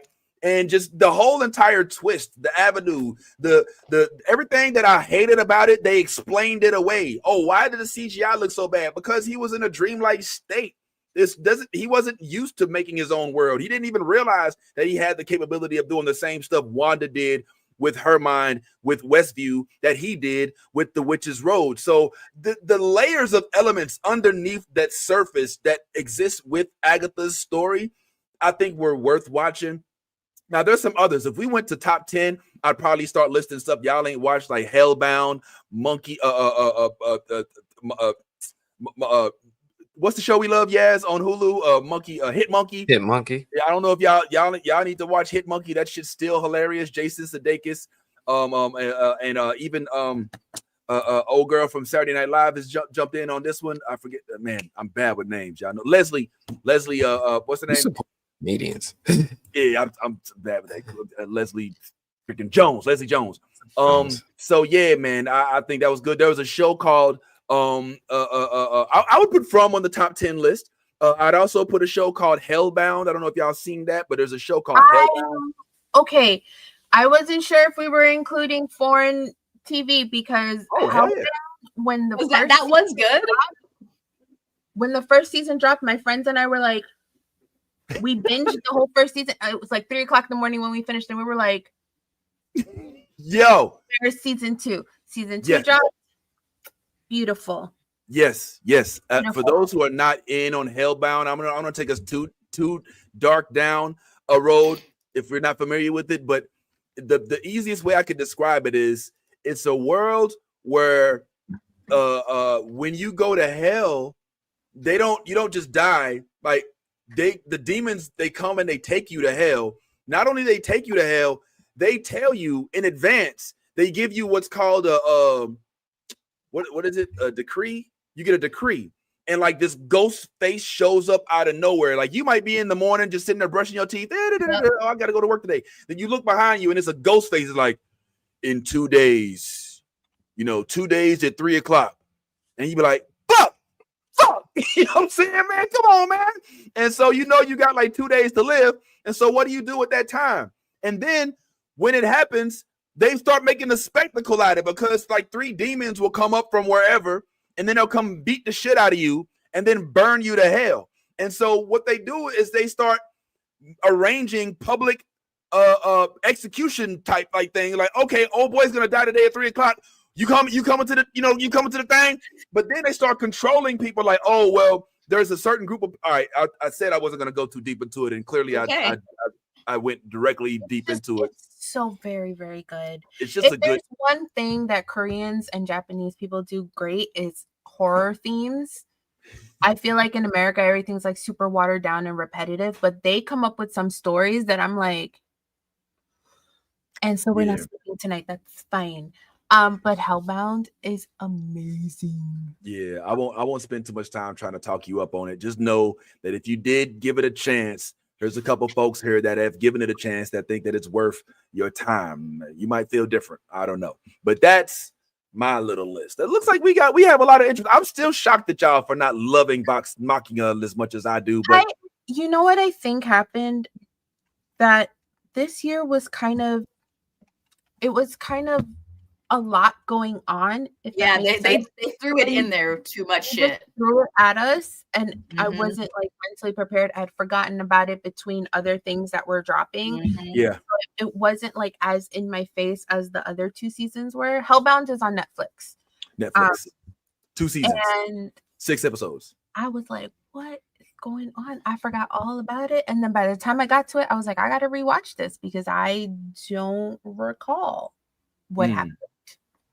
You know, I will say that. Oh wow, yo, thank you, Darth. I forgot about Moon Girl. I'm gonna keep it real though. I can't believe they canceled it. Yeah, they canceled it. Believe, but watch this though. Watch this. You can't believe they canceled it. Did you watch season 2? I didn't finish it yet. That's why. Stop judging, man. In judgmental eyes. We listen and we don't judge.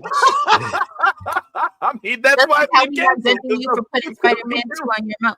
What? Right. Thank you. Bring that old shit, man. Come on, man.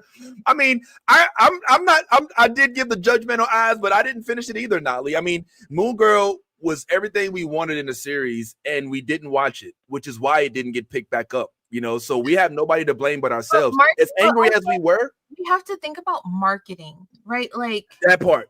We knew season 1 was coming. That's true. There was nothing real, and I'm chronically online, and I'm 100%. Always engaging with Disney, Marvel, things like that. So these things pop up on my timeline. But if you're not marketing things, people are not going to know. People are not going to watch, and then that's why when shit flops, and then they want to blame people for not watching. But it's like you couldn't spend a couple of bucks on some ads, literally, for people so that they know that things are coming up. Like, also, 100%.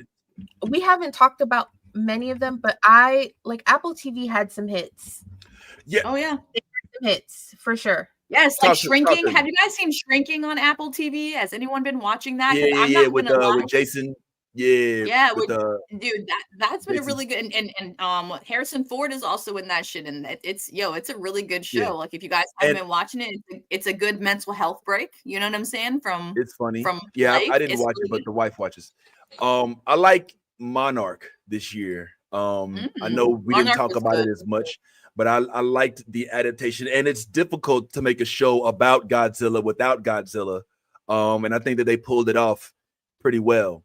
So I like that. I still can't get behind that Invasion show. It was trash. I hate how they dragged us through. It was so good. Man, fuck that show, and fuck them trying to make me feel bad about somebody's divorce in the middle of an alien invasion. Okay, I don't need that in my life. Like, are we running or not? Like, I don't need to know if you get in the papers. Get the fuck out of here, man. They tried to make a soap opera alien drama, and I'm not here for it. Like, you got to do it better than that. I'm sorry. I don't want to see a dude getting bullied, and he's also running from aliens unless he has a gun. And nah, man, come on, man. I don't have time for that. Hellbound is on Netflix. I think we might have said that already. Yeah. Sorry, my bad. Dark Matter. I've heard about Dark Matter.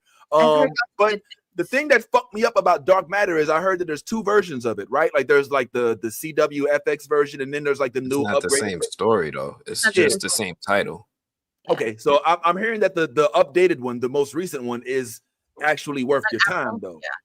Yeah. Okay. Okay, hold on. Darth has Darth is in all caps right now. So hold on a second. Let me let this man cook real quick. I'm gonna try to channel his feelings. Season 2 had next to no marketing, and yet they want to blame us for not watching.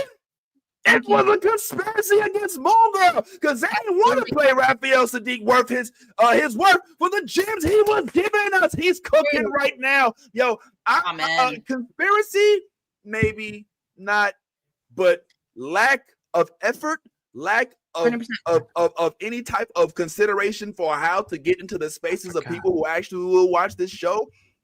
I mean, you got Lawrence Fishburne. You know what I'm saying? Who was in the cast? Like, this cast was sick, and there are people that we recognize. Let me just go back to this real quick. I ain't gonna spend too much time on this, but let's just because Moon Girl is gone and it was a show. Oh snap! Yo, we should watch. We should watch some other. I got an idea for the next few segments of the show. But check out who is attached to the Moon Girl project. Let me go ahead and pull this up on the screen if it's okay for y'all real quick. And I do like to use IMDb when I can because I think that they tend to be fairly accurate. But let's just see if I can pull this up here and make it smooth with this whole thing right here. So while you're looking for that, Vince, did you guys see Bad Monkey on Apple TV? Nah. Bad Monkey? Yeah, with Vince Vaughn. Nah. And it had damn, I can't remember what that freaking actress's name in it. Yvette Nicole Brown was in Moon Girl. Who? Yvette Nicole Brown. Yeah, she was. She said she filmed a voice. She did a voice, but I don't know if that voice ever. My daughter watched it. We were waiting for her role as the mayor, and we didn't ever. Did it show up? Was it there? She's the school principal. Principal She Brown. was a principal. Oh, okay. Well, yo, like these are some of the folks attached to this project. Not to mention, like you said, like the soundtrack was dope. I mean, if you let it love it, then now you know, girl, magic, magic. Don't you know, baby? All right, sorry. Well, me and my daughter, we dressed up as Moon Girl, so I'm sorry, I might be a little biased on that behalf, but yeah, I thought Moon Girl was dope. All right, well, let's go ahead and keep this moving, man. We're having a good little time right here, discussing some of these projects. What else is going on in the world? So here's something that quick shameless plug. I told y'all I did go dressed as Moon Girl. Here's me, and y'all tell me what y'all thought about our little cosplay right here, man. This me and a little baby. I'm gonna say did a little cosplay right quick there. See what y'all think. Oh, where'd it go? Not you lost. Hey, that's how you hear that? Oh, you shouldn't, because I don't want us to get canceled. All right, here it is. It's us, y'all. What y'all think? Hey, that's Lil Keith, and then I'm the dinosaur. This is nobody really, and many have met us up there, and he had my dinosaur outfit kept deflating, so half the time I had to keep. Yeah, that was at MegaCon, right? When we were all there. Yeah, that was we all met there. Nolly was there and everything. Yeah, man. I had to do all this. You know what I'm saying? It was kind of crazy. So yeah, we did a little. Yeah, that was really funny. You were playing the soundtrack inside of it, and little dinosaur noises going down the aisles and stuff. You I had the Jurassic Park. Yeah, man, I tried. I mean, our days of MegaCon are coming down. Because she wants to bring her friends now, so we'll see how that goes. But yeah, that's a whole good luck with that one. Yeah, it's the whole thing. Well, guys, we now know what our favorite shows of this year were. Do we want to do the movies? Because I don't even remember. Do we remember movies from this year? Because I'm gonna keep it real. I didn't see but a handful of movies. Same. We saw Deadpool and Wolverine. Deadpool. Yeah, that's pretty much it. Deadpool. I did see. What'd you say? Dune. Did Dune? That was the second one. Rebel Moon re-released its second installment. That was not good. You can talk about it. Watch it. But what I did see was A Quiet Place, the prequel. I loved A Quiet Place. And I did think that was fairly decent. Great. Maybe a little short of great, but decent. It was a great performance by Lupita. I know that much. 100%. She gave. So I'll give her just. You what? But, I'll give her that. They didn't have no competition this year. This year was so light that it really stood out. Yeah, it got to the point we were looking at movies like Long Legs, like, oh man. No offense to Longlegs, it's just that it wouldn't have gotten the same amount of attention had it been, any other year. I do think that Longlegs was. I think 2004 was a good year for M. Night Shyamalan. If we, Trap. Yep, I will never look at Josh Hartnett the same again. I don't trust him. Don't trust him at all. I was like, oh my god. Trap was great, but he also had another movie, Watchers, with Dakota Fanning. That's his daughter's talk about movie. that. Yeah, his daughter's movie, right? But like, I think that family they're coming back. This man breeds talent. He does. He did Caddo Lake too, right? Yeah, he Caddo produced Lake, that yep. one. He didn't write it though. Did his daughter help him on that one? Nah, Caddo Lake was all those other people, this directing duo, but he produced it. But the Watchers was solid. I just saw that on the It was. I anticipated what it would be about once it started, but I enjoyed how they carried it out. It was great. I like the way that she's like, first off, bro, your first movie, that is a phenomenal first 100%. effort, right? Like a lot of people stumble on their first movie. She took the ball and ran with it. And then she's taken a lot of the stuff that she gets from her dad, and she's doing it, in my opinion, similar. I won't say better, but similar to when he first started, right? Like when he first started, it was like, whoa. His Signs era. Signs. Yes. Yeah. Okay, so can I real quick? I like to do this sometimes with directors and producers. So now that we have a body of work from M. Night Shyamalan, can we name what are M. Night Shyamalan's, like what are things that you see in a movie or a production that make you know this is an M. Night Shyamalan production? Like I can tell you when I watch Luke, what'd you say? His cameo. His cameo. I was like, what the? What are we going? That's dark. Yeah, kind of.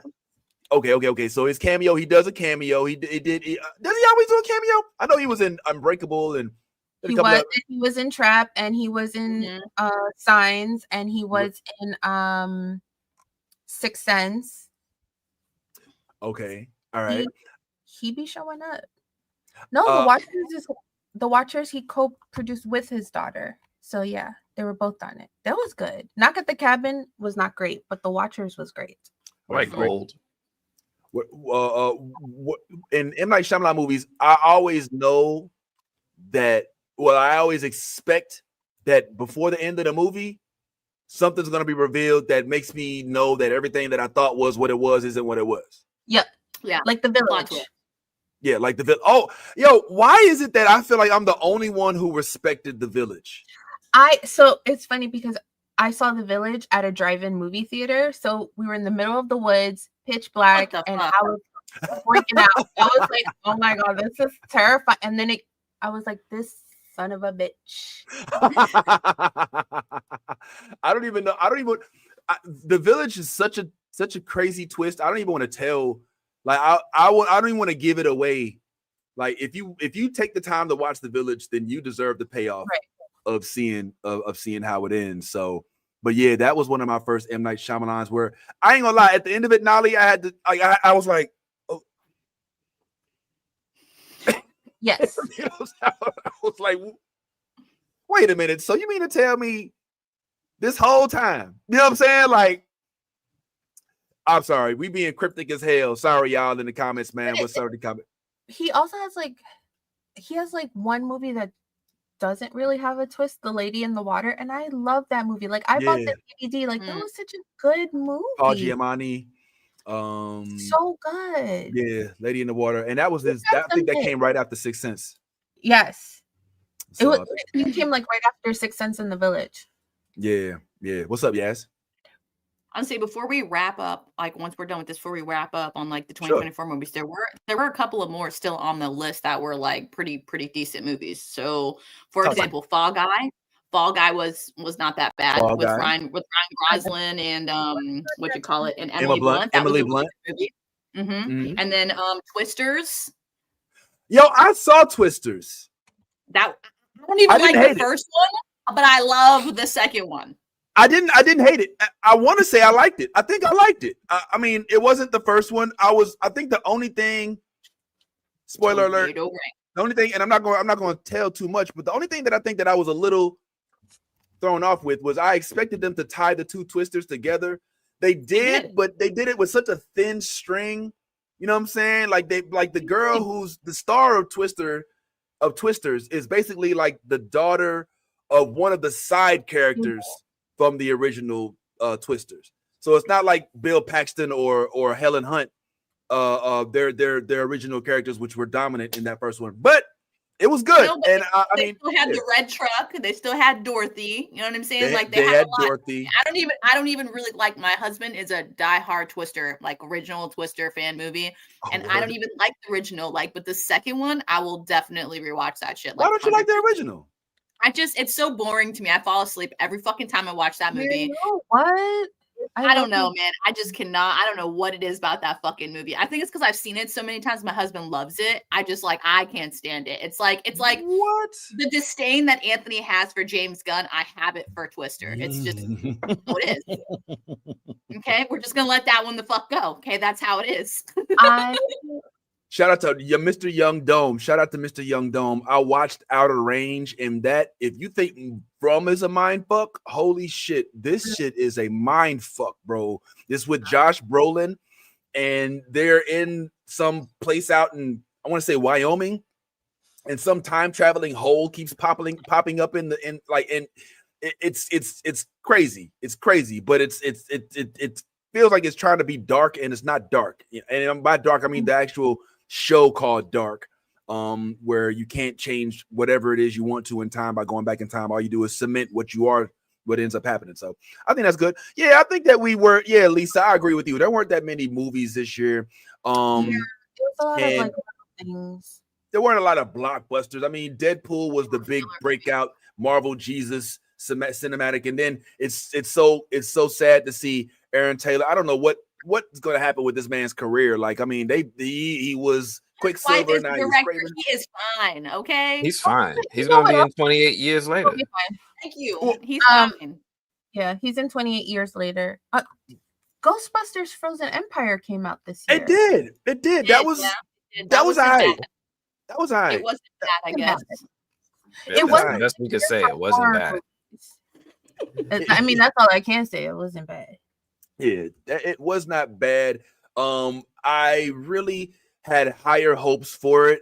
I think that the way most of us that watched it walked away thinking that the villain did not get enough stage time in the movie, and that would have made for a much better movie. They built up this bad villain, and then it didn't really hit. So other than that, I think it was dope. Also, that was the last 2024 good movie. Rebel Moon, Rebel Ridge. Rebel Ridge. Yeah, I still ain't seen that. Vince. What? Wow. Yeah. Wow. You were fucking waiting for us to watch it. I can't. Oh my god. You're the Marvel guy that had like his name is Marvel in the fucking chat right now. But Rebel Ridge don't got shit to do with those Rebel Ridge is completely, it's just a one-off movie. It's Aaron Pierre in it. You were caping for him for Green Lantern, and you didn't watch the movie that got him that shit. Rebel Ridge is not in the MCU. I'm not tripping. I mean, it feels like a thirst trap. The more I know Ty said I should watch it because it's just a good movie. It wasn't a thirst trap. It was a really good, like the storyline was good. It's like watching a movie with what's that one girl that was Sydney Sweeney or whatever. Like, nah, man. Just think of it as a watered down Punisher, and that's Rebel Ridge. Is watered down Punisher? Yeah. Well, I would watch a black led Punisher. Yeah, he's like a black. What are you waiting for? I'm waiting for me to put down my controller and so watch them because I just 2024 was a good year for games. Video. Yeah. Okay, what games was you talking about, Nolly? We can end on that. And by the way, in the world of games, and Ant, you please chime in on this as well. Most recently, I think I mentioned this at the top of the show. The Witcher 4 trailer drop is coming back. Yeah. Yo, I'm geeked.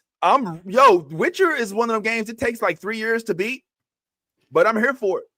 I'm 100% here for it. I just wanted to just finish my little movies thing real quick. Oh, please, yes, please. Before we get off the movies, come on. Yeah, so Deadpool and Wolverine,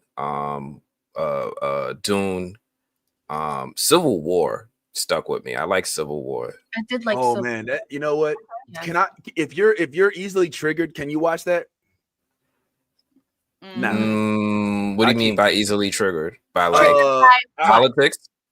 Like trauma wise and racial. Nah, I wouldn't say it has any of that. Nah. It's not that kind of stuff. Because one thing is, they did really well with Civil War was they were ambiguous, right? Like you don't really know if it's left or right. You don't know if it's about being black or white. It's none of that is the issue. It's just about what part of America are you from? Like that and even that. It really toes the line with defining what people's views are. So that was one of the things that I liked about it. So Civil War stood out to me. I'm very, very, very surprised. I'm going to say this, and I know Ty is going to have a conniption somewhere. I actually like the 688. 688. The new 688, the new Tyler Perry movie on Netflix. Oh yeah, no, I mean we don't not like Tyler Perry. I don't not like. I think the issue isn't that we don't like Tyler Perry. I think Ty's issue is that he's not using his studio to make other movies, and there's an article about that. But go ahead, man. There's nothing wrong with that. Nah, and, that movie. And just so you know, Ant, I talked to Ty yesterday, and he recommended that movie. Yeah, yeah. That movie surprised the heck out of me. I put it on. I didn't expect to like it. I actually probably walked in not wanting to like it, and then it changed my mind. I walked away like this wasn't bad. This was actually a solid ensemble film. I don't know why you would think it would be bad. I'm not a huge Tyler Perry fan because of the the more common types of storytelling he uses and repeats in his films. I almost sometimes feel like I'm watching the same movie, with just different cast. But this was a very, very, very different movie. And as a director, the 688 is the story of the only all-black female platoon during World War II. Yes, it's on my watch list. I didn't get to watch it yet. Yes, I'm so excited to watch that. I will say that this is definitely Kerry Washington's best movie. Period. Oh yeah. Period. Well, I mean, there's not a whole. Hey, listen. I said what I said. It's a best movie. I was about to say, like, it's not like Kerry Washington. No disrespect, but Scandal is her claim to fame. She didn't talk in Django. She didn't do a whole lot in too many of the other movies. So yeah, if this is her come out party, I'm here for it, man. Why does this keep coming to the? I don't know. I was just going to ask, what the fuck is that? What the heck? I'm trying to put this on the screen. Yeah, there we go. Yeah. It was a solid movie. It was a real solid movie. So I really like the 688. Tyler Perry, to me, got to do more as a director than I've seen him doing his other films. Cool. Like when it comes from cinematography to storytelling, you're still going to get some Tyler Perry DNA. He's still going to have the same characteristics. He's going to sign it with his style. But overall, it was a really good movie. So you saying Medea popped up and hopped up on one of them? Nah, but it's like people will have random monologues. It's like, oh, I'm going to make a speech right now. There's going to be an applause when I'm done. Like that kind of stuff. Like, okay. So that's cool. I like that movie, and I'm gonna just real quick say I like Inside Out too. And that was a good one. That was good. Such a good movie. This one didn't stand the test of time. It didn't do what I wanted it to do when I first saw the trailer, but I still had fun with it. The Book of Clarence. Yo! Yes, that movie wasn't bad. You forgot about the Book of Clarence. That shit was dope. I don't care what anybody says. And the thought, you know what? I would put Book of Clarence on my top 5 of this year. Even good, and I don't even care like what the outcome of the movie was in terms of its how much it made and all of that. The fact that somebody was like, "Yo, I'm going to make a movie about characters in the Bible, and they will all be depicted by black men, with the exception of one that we're going to spoof you with Benedict Cumberbatch." So that is just phenomenal to me. And also the reality aspect of it. Like, for those who are not familiar with the Book of Clarence, it's basically like somebody being like, all right, there's this dude named Jesus who's going around healing people, but he's getting money off of this joint, yo. Like, it's working, you know what I'm saying? He's like, yo, I can do that.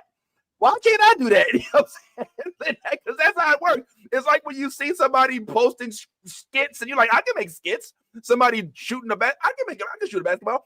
Yo, I can do that. And so he starts going around making these miracles and, you know, getting this notoriety until like stuff starts getting real.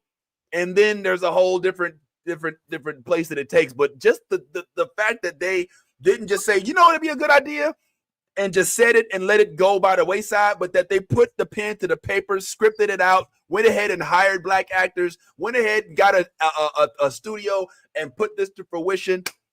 Yeah, man, I'm putting Shout that on the top five. Jay-Z. He produced it. Jay-Z and directed by James Samuel, the same dude who did The Harder They Fall. Nice. Well, thank you. I don't know if y'all heard all this crazy stuff going on with Jay-Z, but that's a whole topic for another day. But while we're mentioning Book of Clarence, this wasn't a theatrical release, but I'd also just by mention want to mention I'm a Virgo, which I think was released this year. I don't think that got any play. I don't think anybody really watched it. It was great. There was such a freaking creative idea. If you did not watch I'm a Virgo, basically it's like you know Clifford the big red dog. Imagine that dog was a black dude in the hood, you know what I'm saying? And he's just like, he's a regular dude, but he's just giant. He just wants to live like everybody else. He just wants to have a girlfriend and friends and hang out and be cool and smoke weed. But he's you know, the size of a skyscraper, and it's just kind of hard to fit in when you're the size of a skyscraper. I remember this, and to not give the whole movie away, because the movie doesn't really have any point. It's just a movie. But just to kind of give you one of my favorite scenes from this movie. It's not a movie, Vince. At one point in time, it is a movie. No, it's a series. Series. I'm a Virgo. I'm a Virgo's a series. Yep. Yeah, it's a series. My bad. Whoops. All right. Well, the series itself. My apologies, guys. Okay, that's why I corrected you. Thanks for the course correction. The scene that tends to stick out for me, and forgive me in advance for the crassness, but the scene that sticks out for me is when him and his girlfriend were sitting on the couch, and she was like, you know, it wouldn't hurt to take a bath, you know, every now and then. She's like, I love your balls. I like to play with them, but I don't want to smell them from this side of the couch. And the whole time when she said that, in my head, I'm like, wait a minute. This dude is like 18 feet tall. What could she, you know what? And that's where we're going to leave it. I'm looking at Nolly. Ew, Vince. Like, ew. I mean, it was a part of the show. I mean, I get that's it. where they went. You ran with it. That's the problem. It's a thing. It's a thing. All right. It's I've seen that inside before. I'm just saying, like, when the dude's that big, you know, to have a girlfriend. All right. We can. You gotta deal with some stuff.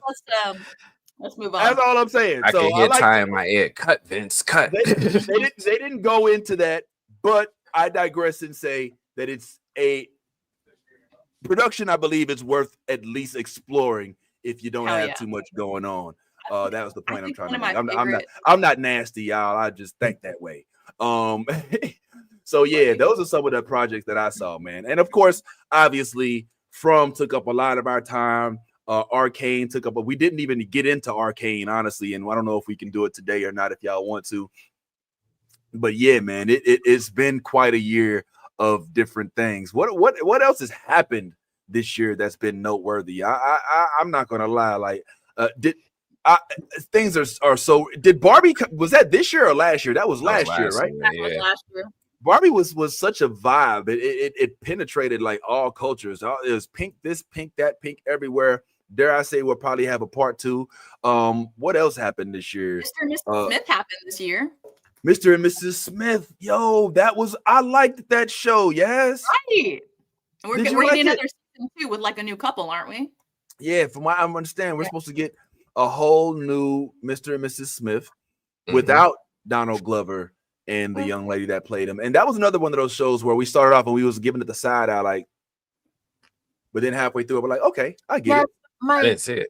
Invincible yeah, Fight Girl and Max. Yeah, Nolly was telling us about that one like last week, weren't you? Oh my god, so good. What's this, Nolly? What's this? So It's an animated show, and it's about this girl who grows up on an island where everyone is an accountant. But she wants to be a wrestler. She sees a wrestling match when she's little, and that's it. That's all she wants to do. And it just follows her journey from leaving the accounting island to going to where the wrestlers live and trying to become a wrestler and like overcoming all of these triumphs. And it's just so good. It is just, if you have time and just want to check out a few episodes, like it's worth your time. All right. So Invincible Fight Girl on the Blink way twice. out. What'd you say? Blink twice. Blink twice. The movie directed by Zoe Kravitz with Channing Tatum, that rich dude. She basically did the Epstein thing. Wow, I'm really out the loop. I feel hella old. Yeah, I didn't see it. I heard about it. It's like they basically did like a movie as if, you know, Channing Tatum was the Epstein dude and he was inviting people to his island and he was like drugging them and then went from there. Ooh, can we watch a quick scene from it real quick? I think I have some footage here. Let me go ahead and pull this up and see if maybe we can see what this is all about. Blink twice if I'm in danger. Well, maybe not. Let's not answer that one, right?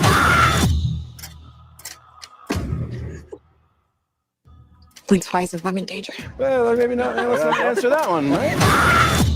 All right. Well, that's the extent of the footage. What else they had? Nice Maybe we'll just have some girl time.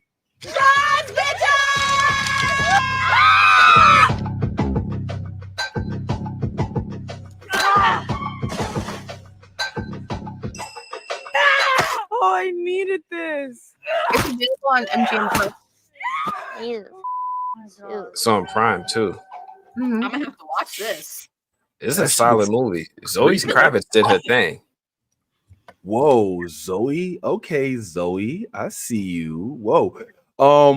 You know what else we didn't talk about? There was a bunch of live action adaptations. Didn't Airbender come out? Didn't Avatar come out this year on live action? I feel like this year? It did. It they came out with it. You're right. They did. Yes. That was this year. Damn. That was this year. Yep, it was. This year. I was just about to say that. That's what I was gonna say. Like we're missing a couple of like key adaptations. That was in February.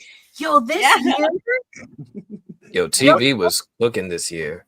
2024 had some place to be because. What do you mean that was the same year? Well, we never got to talk to you about Avatar. And did you get a chance to check it out? Oh, I loved Avatar. I checked it out. So I'm one of those who think, and I don't know how popular this is, I'm the one of those who think the animated series is one of the greatest shows in television.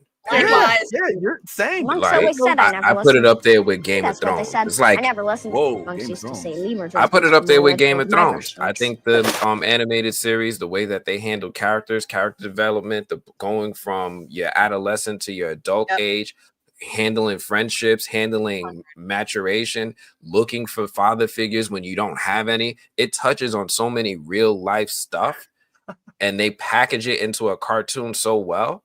Like I made sure both my sons sat down and watched this. I was like, listen, when I'm not around, play this. Okay, breaking news. Did you show them Kora Anthony too? has sons. I have two sons. You knew that, right? It's like we learned these things on the show. We're like, oh, okay, Daddy. I thought I told you. Right. That's what's up, man. And he made his kids watch Avatar. That's good. It's got a lot of lessons in it. What was you saying, Yaz? I was just saying, Anthony, did you make them also watch The Legend of Korra as well? So here's my thing with The Legend of Korra. So I did. Wait a minute. Whoa. I had to stay right for this one. Go ahead. I'm sorry. Me too. The Legend of Korra was a different stage of life story, so it didn't resonate with me as much as the Avatar stuff did. Because when I was in 2005, I was like, it was recent for me. Okay. But when Legend of Korra came out, I was like, I couldn't connect with it the same way. And the other thing I didn't connect with was that we didn't follow a journey of her growing into the Avatar. Like by the second or third episode, she had all her powers. We do though. That's why you need to watch it. Yes, you need to watch it. There's 4 seasons and she goes on a fucking journey. And I'm talking about it's true. Goddamn rediscovery of her powers, of life, of fucking everything. So that's all I'm saying is take your time. I just wasn't a huge fan of the way they handled the legacy characters. Like I wasn't a huge fan of the way they handled Toph. I wasn't a huge fan of the way they handled Aang. I didn't really like his son. And the blood bending thing was creeping me out. Like when they did it a couple times in the first show. It's so in the dope. core movie. I mean, it's in the core show. We just finally got to see it come into fruition though, and that's what makes it so fucking dope as fuck. I'm not disagreeing. I'm not knocking The Legend of Korra. I'm just saying it just didn't resonate with me the same way that Aang hit me at that right time in my life. No, I understand. I definitely understand. Yeah. Well, let me ask you this. Did you watch Last Airbender growing up? I watched it 2005 is when it came out, right? So I was probably right out of college at that time. And I was at that point where I had my son. My son was maybe 4 or 5 years old. So I was growing into a dad. And I was sitting here trying to figure out what kind of stuff I wanted to teach my son. And Avatar was like hitting on all the core values that little boys sometimes learn as they grow up. Yeah. I gotta say, I didn't get introduced to Avatar until recently. I didn't watch it in the early. Hold on. Let's see what we got here. Hold on. Let's bring this up to the screen. Okay, yeah, man. Identical. Oh yeah, look at the White House. It's, of course, Anthony. I was like, all right, listen, when I'm president, I get to pick what color room you want. You want the green one or the red one? I want the oval one. That's my room. Hey, I'll vote for you, homeboy. I would certainly vote for you. In fact, I wish I could go back in time and vote for you this year, but that's all. I didn't watch Avatar until like I think about 2 years. I think last year. Remember we started having Tiffy on the show, and then I told Tiffy, I was like, I ain't never seen it. She was like, well, we can't talk until you've seen it. I was like, all right. And so I watched one episode, and I was like, okay. And I ain't gonna lie, the first season was a little because there was like almost no fighting in it. Right. But then once they started the following seasons, when the journey to the rest of the bending sequences, I was hooked. And I think that I think what happened to me is watching it so fresh, and because I saw it recently instead of like, back in the day, once it was over, I wasn't ready for it to be over. So Legend of Korra was a perfect segue to just continue it into the world of Avatar. So it just was a seamless transition for me. And it was a little bit. I'm with you. Yeah, you're like, oh, that's Aang's son. Like, you're like, okay, like, I don't get it. Does not compute. But the stuff that Kora goes through, and I ain't gonna lie, like the concept of blood bending is so creepy. Like I want to see it in real life. Like if you think about it, as somebody who can bend water, to be able to, oh my God, to like say, okay, now I'm gonna take this and I'm gonna make you do what I want you to do through water bending. Is like crazy, and it just makes me eager to see what they have in store for season 2 of the live action John, bro. But that's just me. I hope we do it a little in the live action show. I want to see Toph. I want to see a little bit of the blood bending with the cast that they have there, and yeah, I'm ready for it. I like the way Avatar did it because it didn't become a major plot point. It was like something you see like maybe like 4 episodes that witch taught them how to blood bend, and then she came back. That was cool. It just made me very unsettled when it was like a major plot point of Kora. It's like, man, we doing this a lot. Yeah. Well, I mean, I think it was in the first season more than toward the latter half of it, because I think that they but oh my God. Also, if I may, the plot of the first season of Kora is fucking ridiculous. It is ridiculous. All right, so the townspeople, so the whole secret of airbending and people with powers is now become so prominent that the average civilian, the citizen, is ready to fight back. And they're like, we're tired of being scared of all y'all airbenders. So they create some machines to stop bending, which is ridiculous. So it puts everybody on an even playing field. The heroes have become the villains in the land of where are they from called again? Kyoshi Island. What's it called? Kyoshi Island. Kyoshi Island. I think that may be right. But they basically the X-Men. Well, to an extent, I mean, if you think about it, like it's as if it's almost like the X-Men. All of a sudden, even though this is their plot, they're always, the government's always against them, people are always against them. But it's as if people decided, actually, this did happen in the X-Men plots to some folks, because Stryker has the ability to to neutralize a lot. Yeah, with the collar. So this does happen, but it's as if average citizens developed mutant killing powers in guns, and now any mutant that thinks they're a badass, they can get it, because I'm just as powerful as you if I've got these mutant power deflating guns. And that's how Kora starts. That's the whole plot. What's the name of that group? I forgot the name of that group that they were, the anarchists, the whatever they were. I forgot. But damn, man, that was so badass. It was like, hold on, so you mean to tell me that y'all are scared of the people? Like the people are what you're like? That is brilliant to me. I don't know. I'm sorry. Let me shut up. All right, cool, man. That was another good project. Honestly, man, this year has been cut full of a bunch of really dope stuff, man. I don't even know if we could fit it all in one real episode. I mean, Shogun did win awards. Wicked came out. I mean, from Shogun to Wicked to everything that we've seen. What was that Godzilla show on Apple TV? Monarch. Yeah. Monarch. Okay. We mentioned it. Yeah. We mentioned Monarch, but hey, I'll mention it again. I ain't got no problem. Dark Matter. I was thinking about Anna from Shogun and Monarch. Yes. And how just 2 days ago I realized that she was in one of my favorite J-pop groups. What? Before she went into acting. She was? She was a singer. She was a singer in a J-pop group called Fakie, and I always used to like them because I thought it was weird that they had 2 Japanese members and a random white girl and this other chick that was always someone new because they switched members out so many times. And I was like, wait, I know her face. So she used to sing for real? That's a real thing? Yeah. Okay, I didn't know that. But was Hijack this year? I don't know. Hijack, the Idris Elba show. Nah, I feel like that was last year, but that was. Did you watch that totality? Cross also came out this year. I've watched one episode of Cross, and I have not completed it.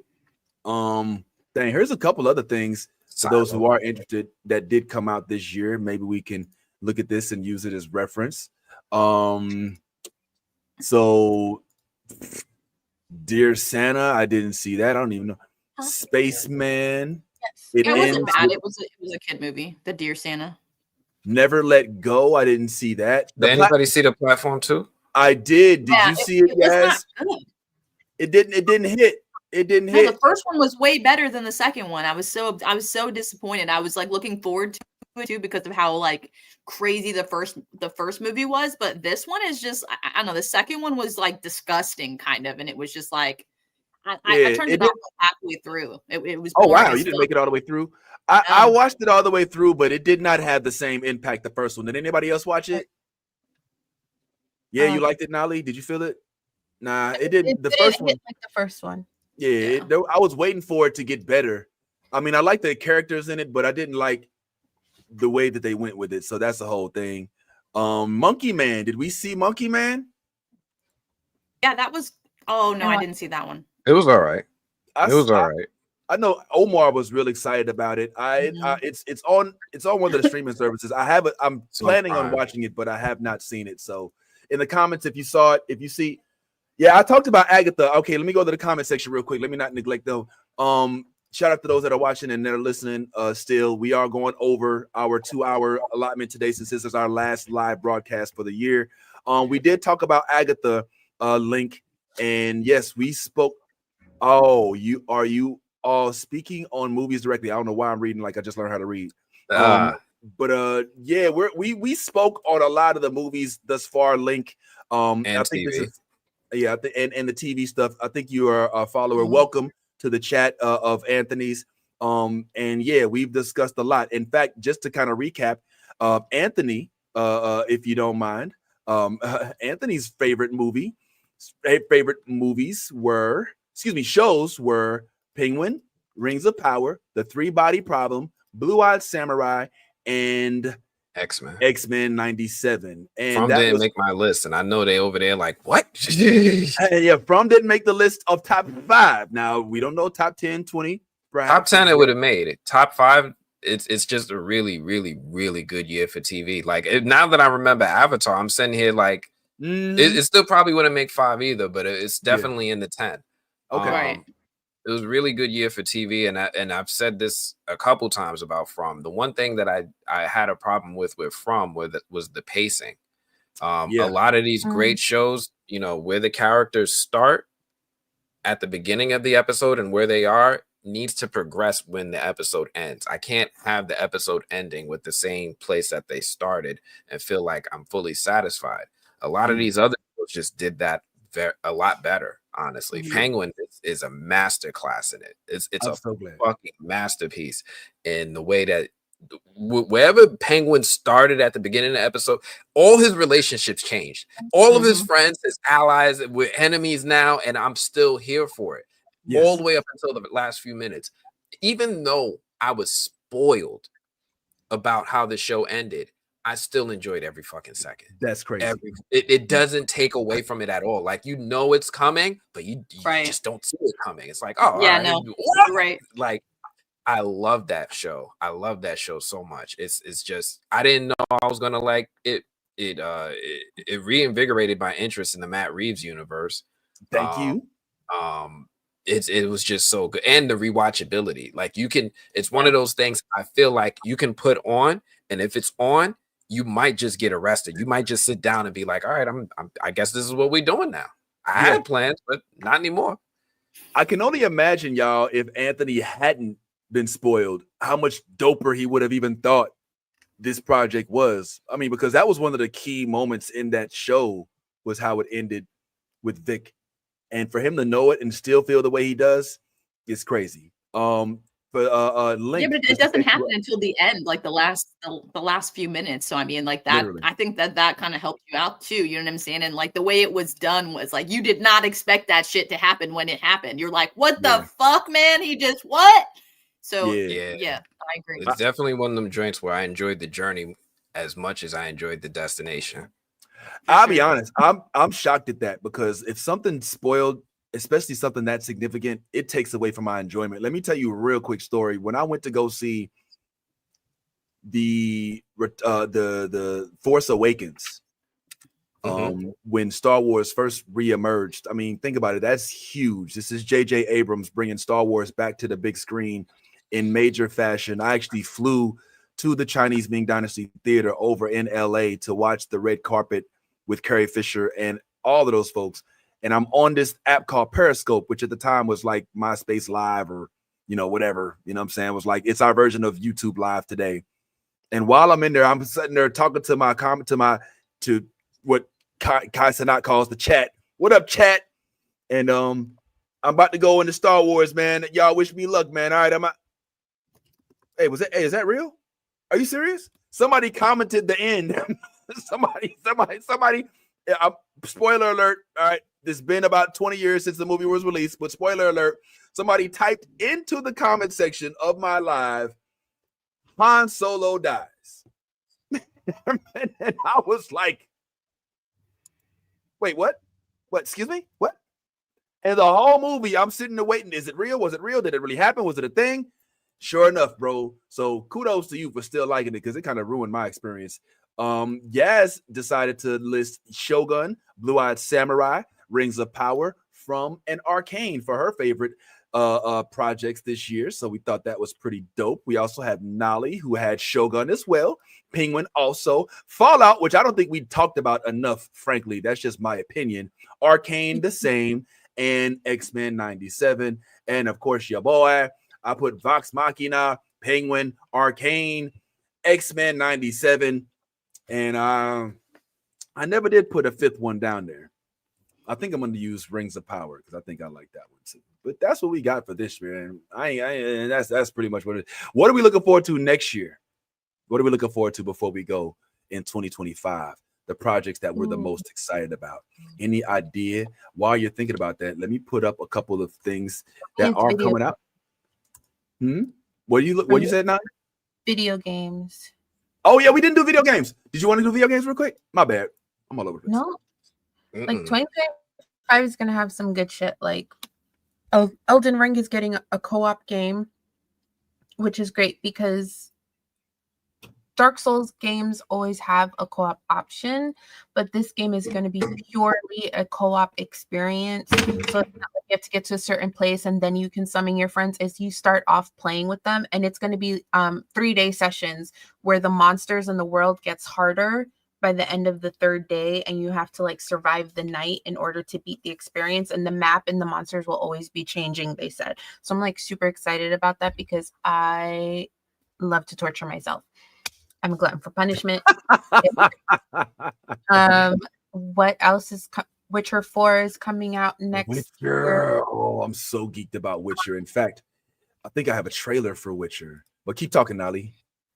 What else is coming out next year? Because I was watching the Game Awards the other night. Borderlands. Okay. Borderlands 4, but I'm not excited about it. But I think my husband's interested in it. Why aren't you? Oh well, yeah. Borderlands. You talking about the live? Are you talking about the okay? Yeah, because the actual Spider-Man Kevin 2 Hart comes out joint was. too. Yeah. Oh yeah. Spider-Man 2 comes out next year. Spider-Man 2 comes out next year. Mm-hmm. I In thought it was January. scheduled for 2026. So the animated joint, because so that's It's next year? January 30th is the release date for it. For what are we talking about?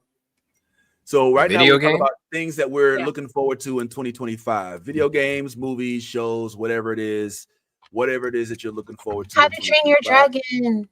How to Train Your Dragon is gonna be a whole vibe. I'm ready for How to Train Your Dragon. That's gonna be a vibe. I'm not gonna lie. I got a lot. Next year is going to be amazing for movies. Like everything that we got in television, next year we're going to get in movies.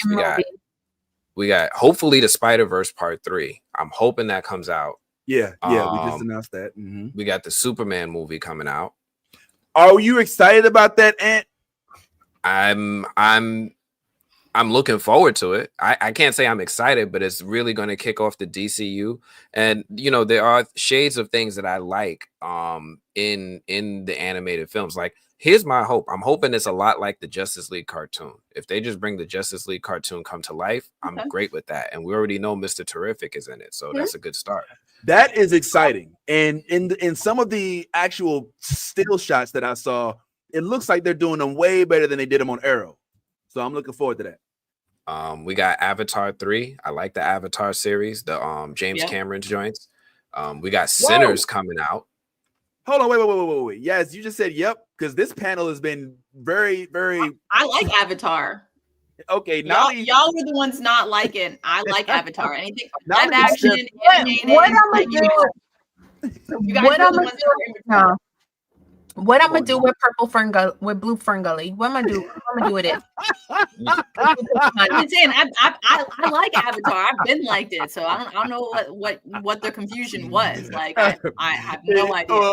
It was. I mean, there's two really legitimate, I think, critiques about Avatar, the re-release. The first one is it shouldn't take 25 years to do a sequel. The second one is, all right, this is basically Pocahontas with blue people.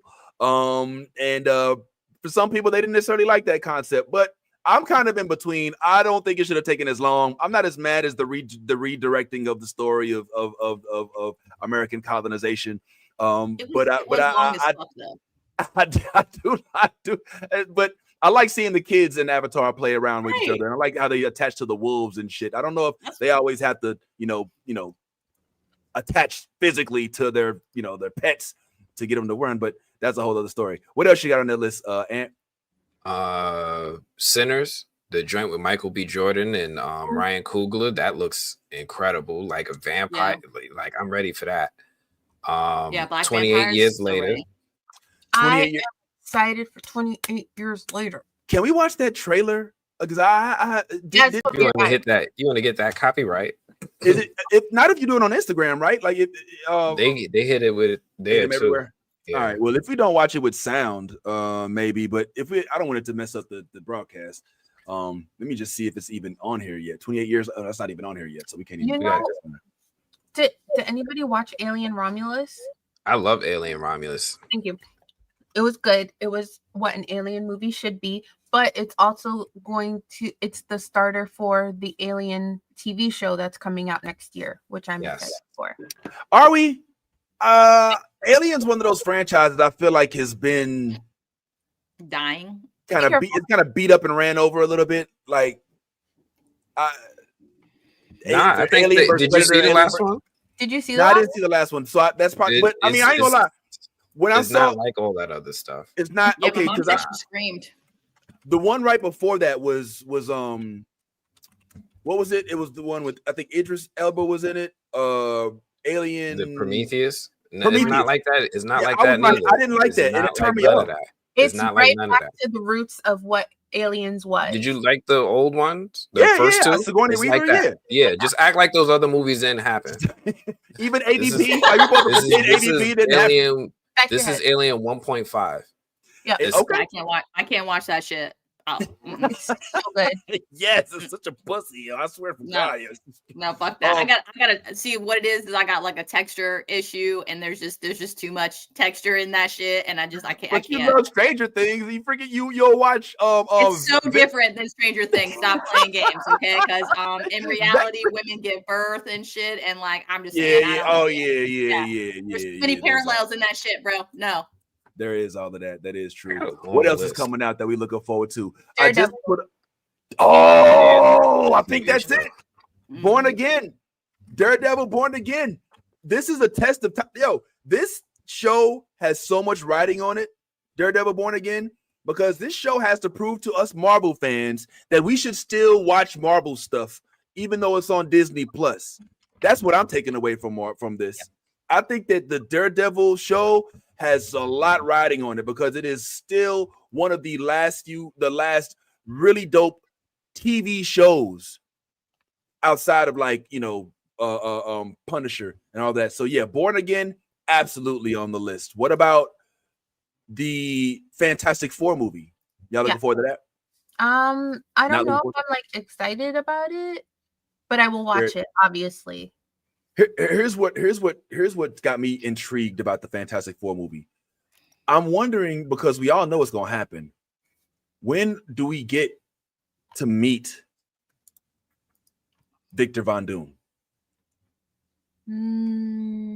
Because we all know he's supposed to be the target. I mean, they're making it Avengers Doomsday. So what point do we actually meet Victor Von Doom? Maybe we won't meet him, but maybe it'll be like one of those after credit scenes where we get like a hint of him, but not like a hey, by the way, in here kind of thing. Yeah, because you think it'd be a mistake, and I'm asking this of everybody. Y'all think it'd be a mistake to introduce the new Doctor Doom the same way they did in the first Fantastic Four, where he was like an integral part of the plot? Like, y'all don't think that they should do it like that now this time? I don't care. All right, well, let me ask you this: do you care about the upcoming Wonder Man series that's coming? No, not even Wonder Man.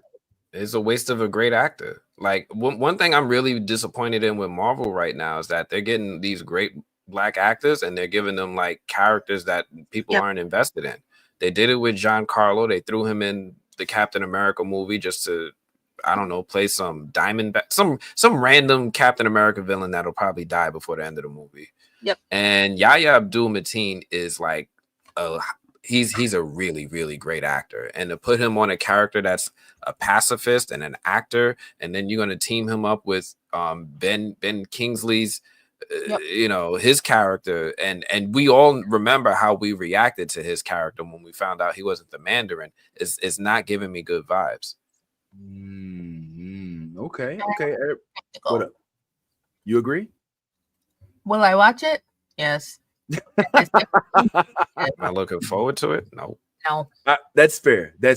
I guess I'm looking forward to it with hope.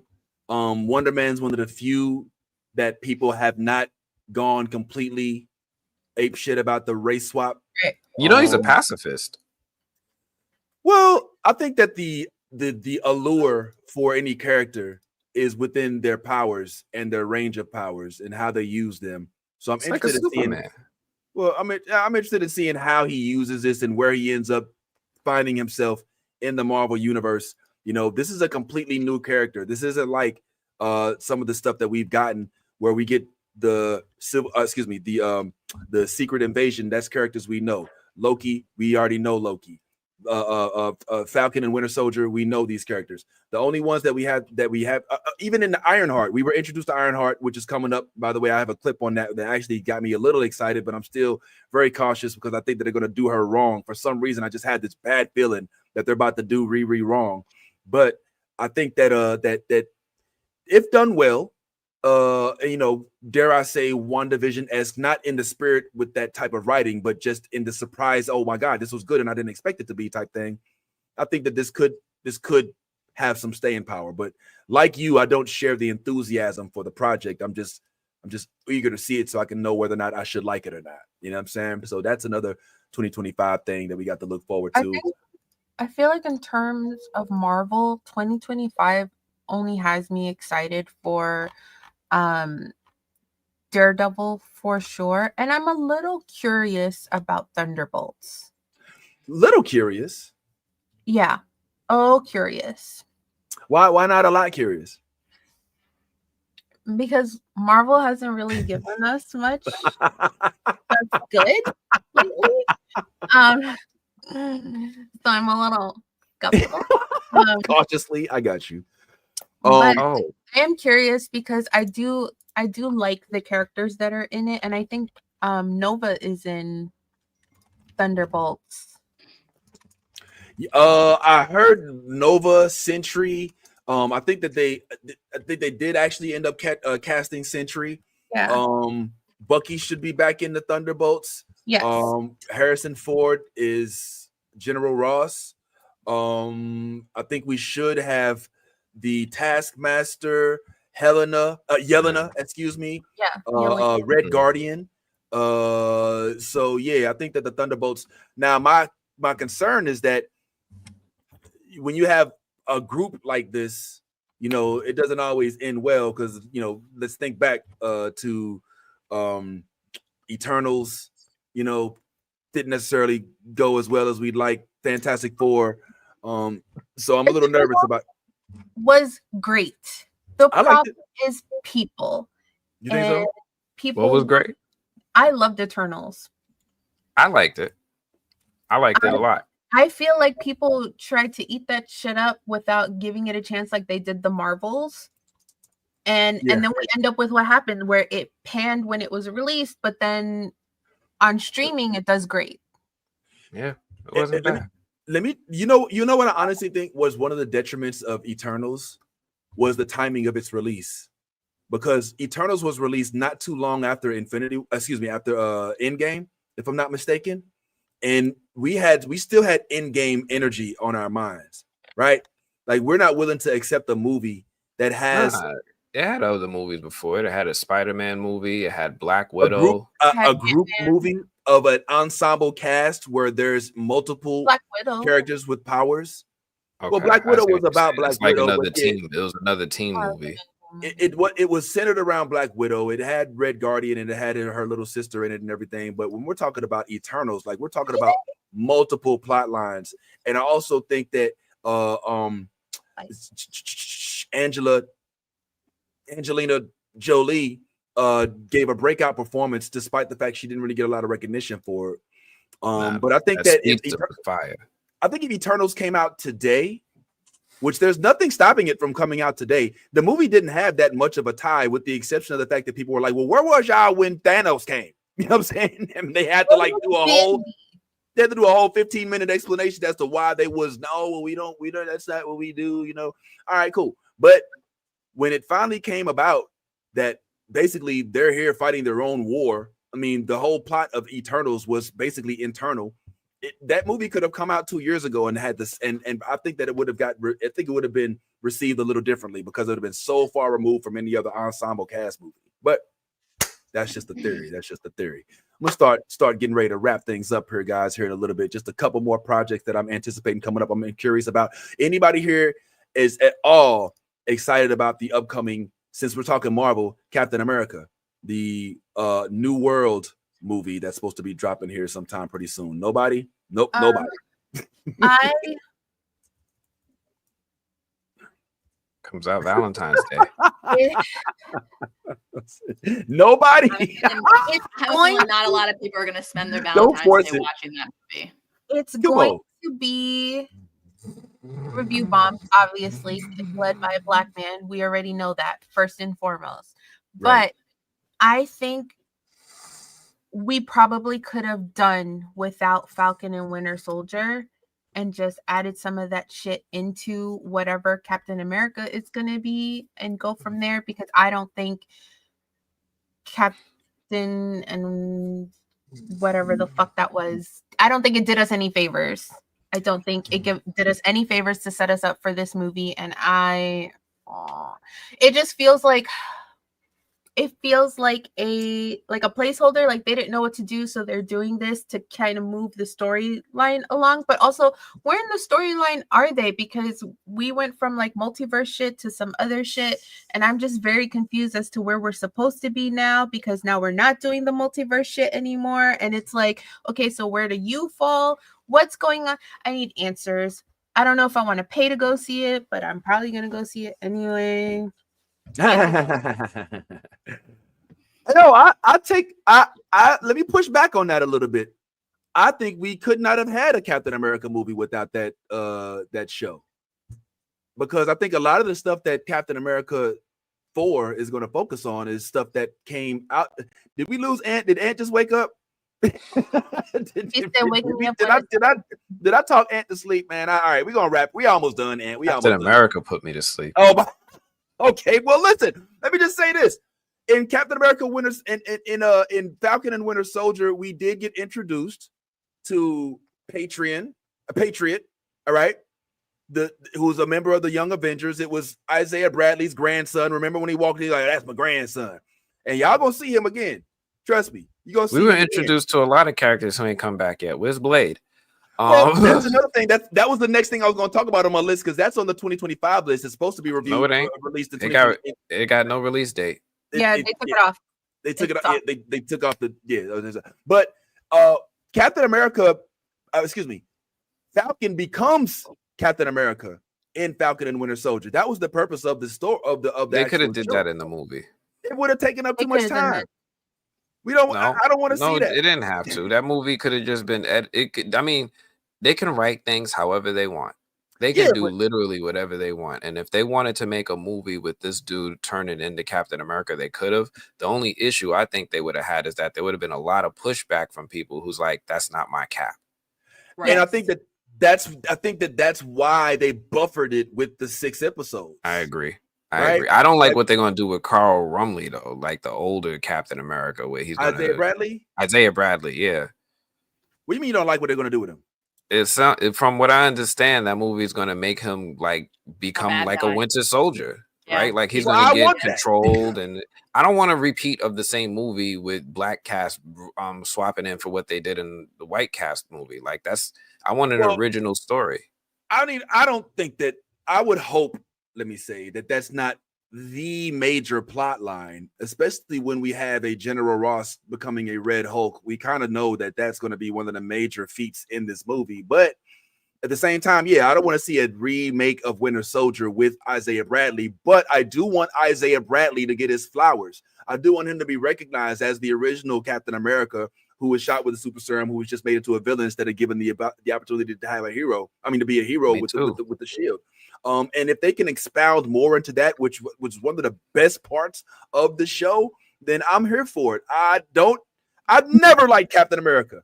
I don't want to say hate, but I've always thought he was the cheesiest. I mean, this is a dude that came out during war times to build the morale of kids that were afraid of the draft. You know what I'm saying? So that's not really prevalent anymore, but it's kind of cool to see what they do with the shields and with the colors and all of that stuff. So I'm here for that. But other than that, I don't know, man. I mean, I don't know. MCU fixed them. And the fact that he's, you know what I'm saying, like he's Captain America. So I mean, it's about like America. You know what I'm saying? So I think that's prevalent to that. That makes it's very prevalent to that story. It's like it's very important. But I think that with this story with Isaiah Bradley, I think the only way that they can really pull off tying the TV show in with the movie and keeping us interested is if they turn him into an antagonist.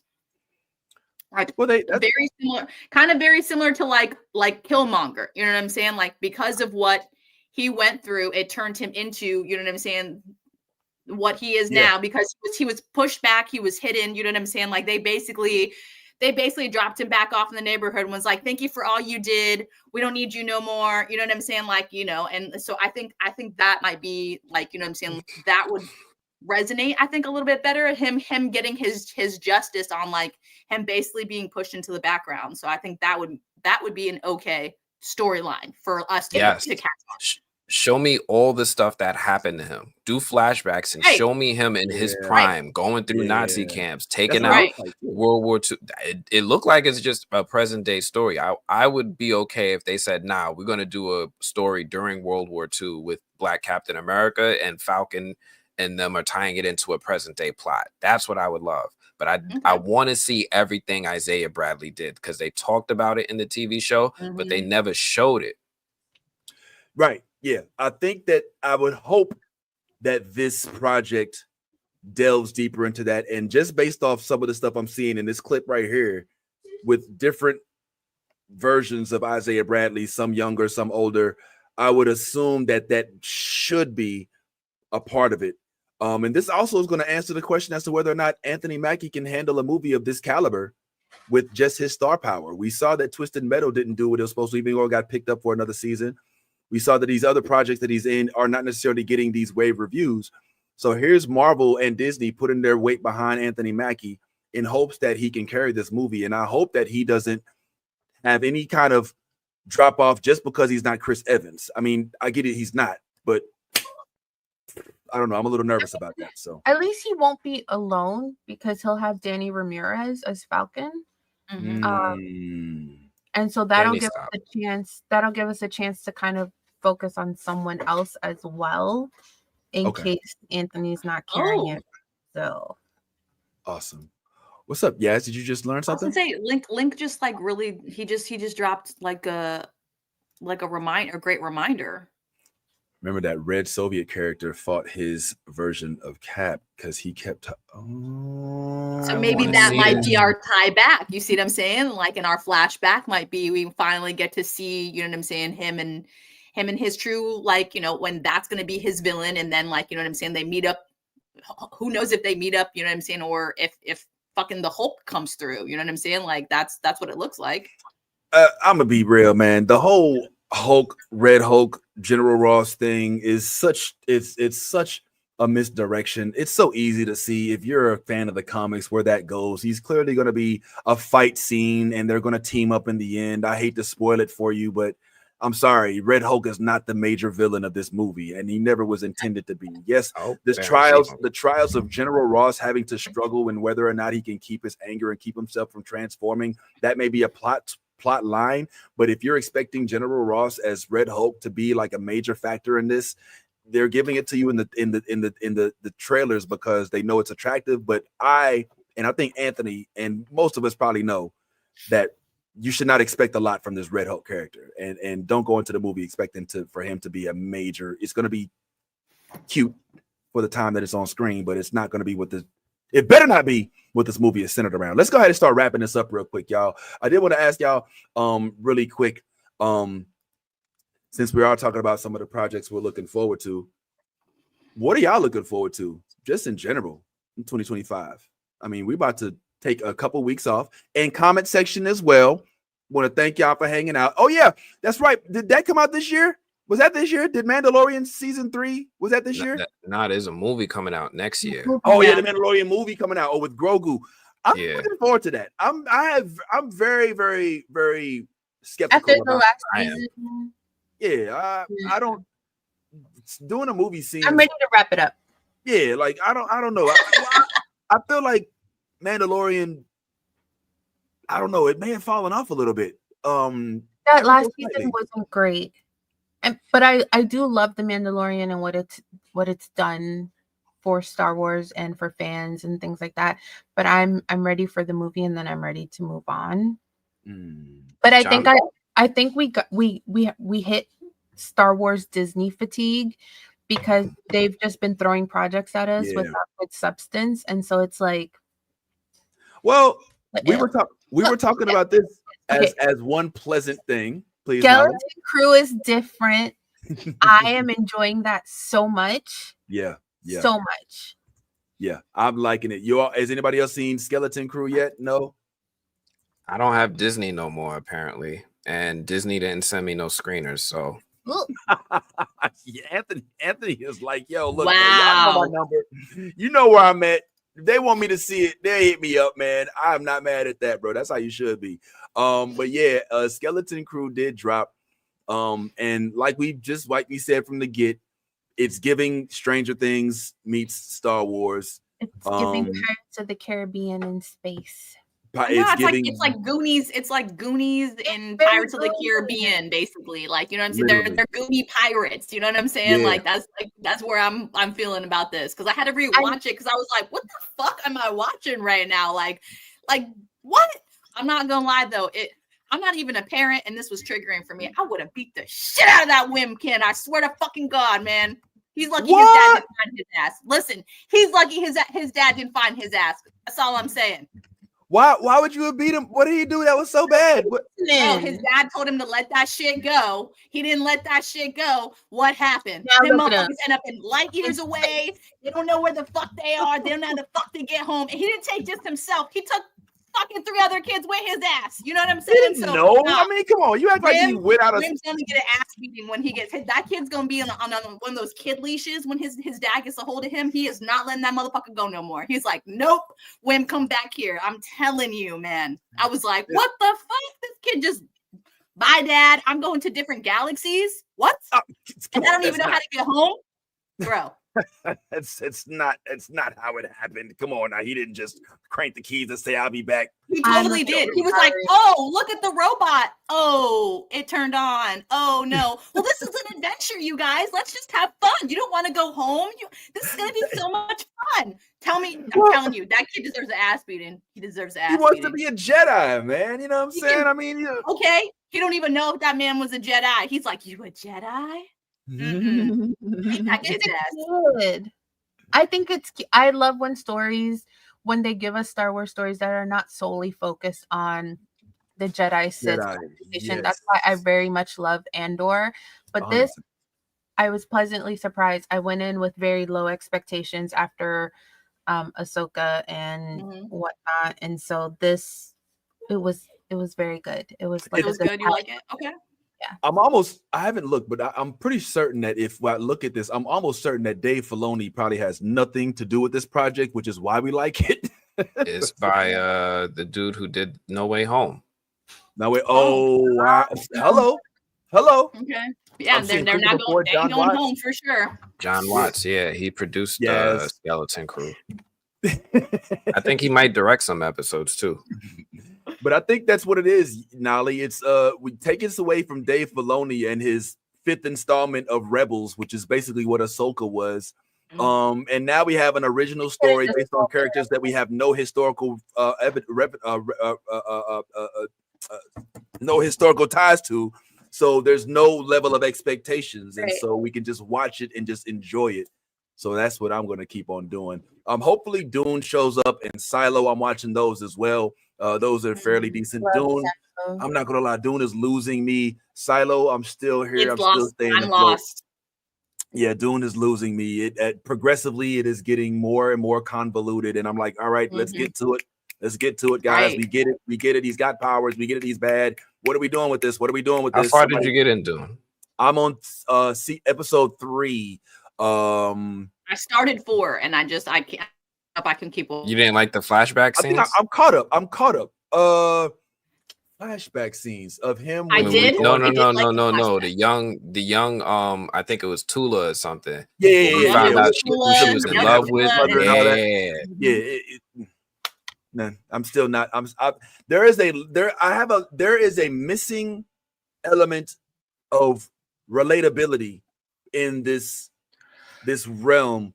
Like with Foundation, even though it's so far removed from us, I somehow feel like I could, I get that, she's by herself and it's, she's trying to, but with this, I'm like, you know what I'm saying? I just wish they would, make something happen. It's lackluster for me. Yeah, it's lackluster. It's just, it's super boring, and the story, like, it has some good moments, but it's just so boring. Like, you know what I'm saying? Like, I have to keep rewatching the episode after I watched it just so I can fucking remember what I just watched, because I'm like, I don't know what happened.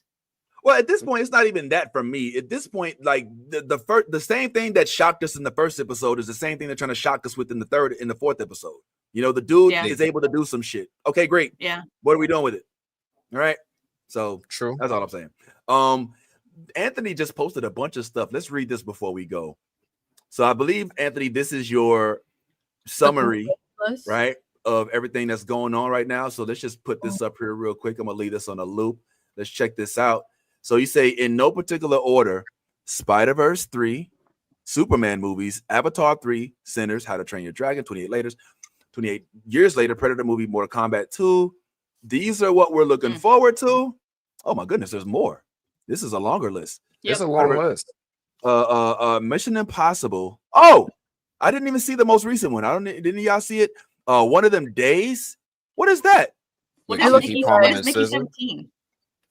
Mickey 17 is the new movie from director Bong Joon-ho, who directed a lot of great movies that I like, and it's starring Robert Pattinson. So if you are familiar with Bong Joon-ho or some of his films, he did Parasite, he did Snowpiercer, he did oh wow, Snowpiercer. Did he do the series or the movie? The movie with Chris Evans. So like I'm a Bong Joon-ho fan. So when he's coming out with something, I'm sitting down. Okay. What's the Black Phone? Oh, that was so good. Yeah, the Black Phone. So good. It's like a thriller movie. It had Ethan Hawke, and he's like a child predator or something. It's a really, really creepy movie. It's like oh my god. Yeah, it's like you ever have your kids and you tell them don't walk by vans with like spray painted windows. He's driving the van. Yep. Ethan Hawke. Oh shit. Okay. He does such a great job that's another white man I can't trust. Him and Josh Hartnett.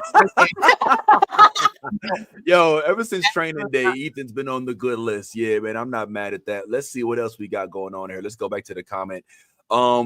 Foundation, definitely. I think that am I you think I'm far off by saying that the next season of Foundation will probably be his last?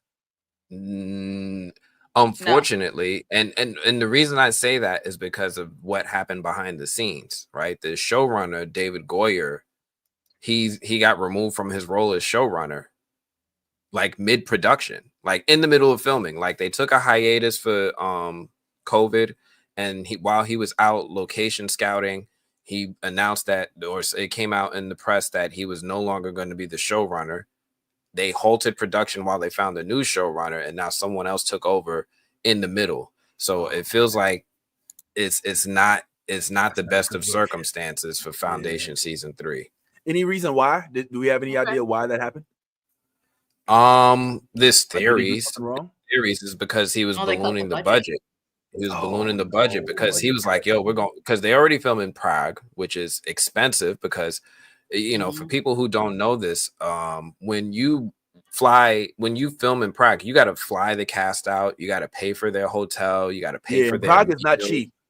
Yeah, you got to pay for their insurance. You got to pay for any travel accommodations they need, any green cards, visas, any of that stuff comes out of the pocket of the studio. It balloons your budget so much. So, not to mention all the CGI they already doing, right? So, that sucks, man. And you got to keep the actors, but maybe that explains why they killed off so many of the cast. I thought they was following a book though, but anyway, that sucks. But Foundation is one of the best projects of this decade, in my opinion. Like it just came out of nowhere and just floored and oh my god. Even when it's bad, it's good. Like I just can't get enough of Foundation. So very much looking forward to that. Let's go back to Anthony's comment. The ballerina? Yeah, the one from John Wick. Oh, okay. Yes. Okay. Looking forward to that. Spider-Verse 3, I think, is going to making another Mission Impossible movie. Yeah, the last one. Yeah, it's the last of the Tom Cruise installments. Thank God! Oh my God, that's like the Fast and the Furious movies. Why the fuck do we keep going? It's the sequel to the last one. It's a direct sequel with Haley Atwell in it, and what's this girl's name? I'm blanking. She's the star of Silo. Rebecca Ferguson. So, okay. So she's in the Mission. They're all in it. I didn't expect to like the last one, but I really enjoyed it. Yo, I like Mission Impossible. I don't remember the last Mission Impossible movie.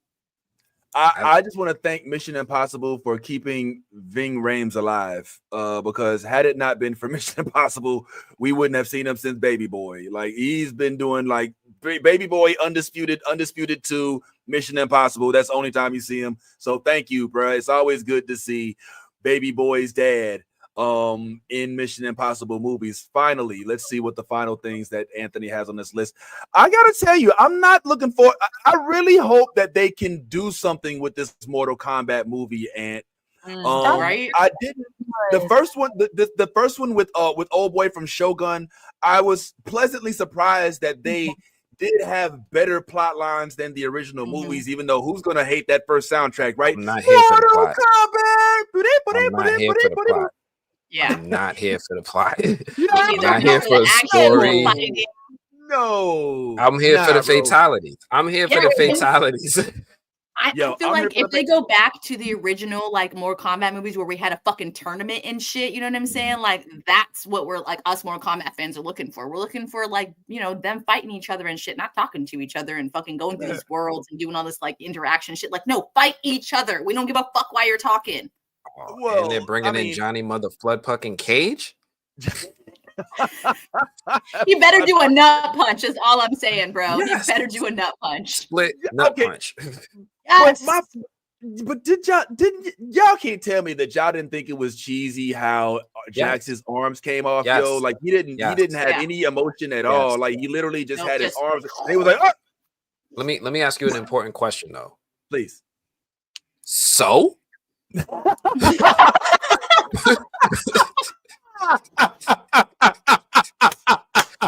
don't know how to respond. I don't know how to respond to that question. But he's not wrong. He's not wrong.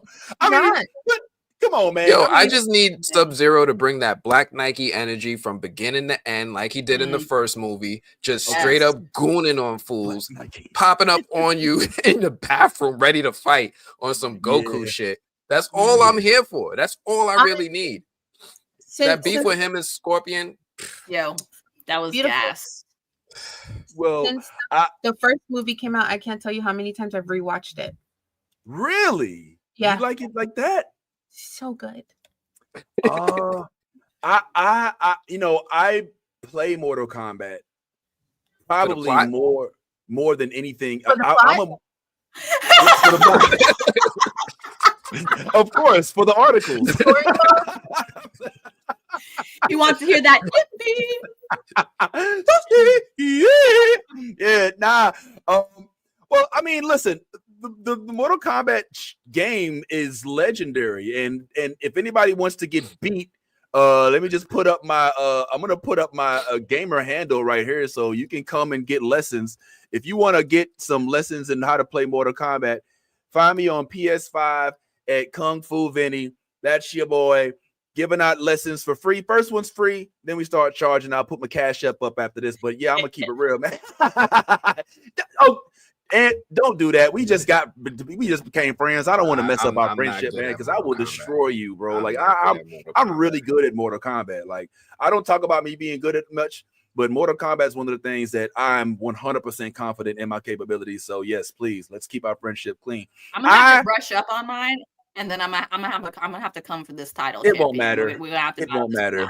Because There's nothing you can do. Austin and I, my husband and I, the way that if we can't figure out who's picking dinner or who's picking the next TV show, we have a fucking Mortal Kombat battle. You play Mortal Kombat over it? I love that. I love that about that is the tiebreaker. Is the Mortal Kombat match. Who wins? That's who gets to pick.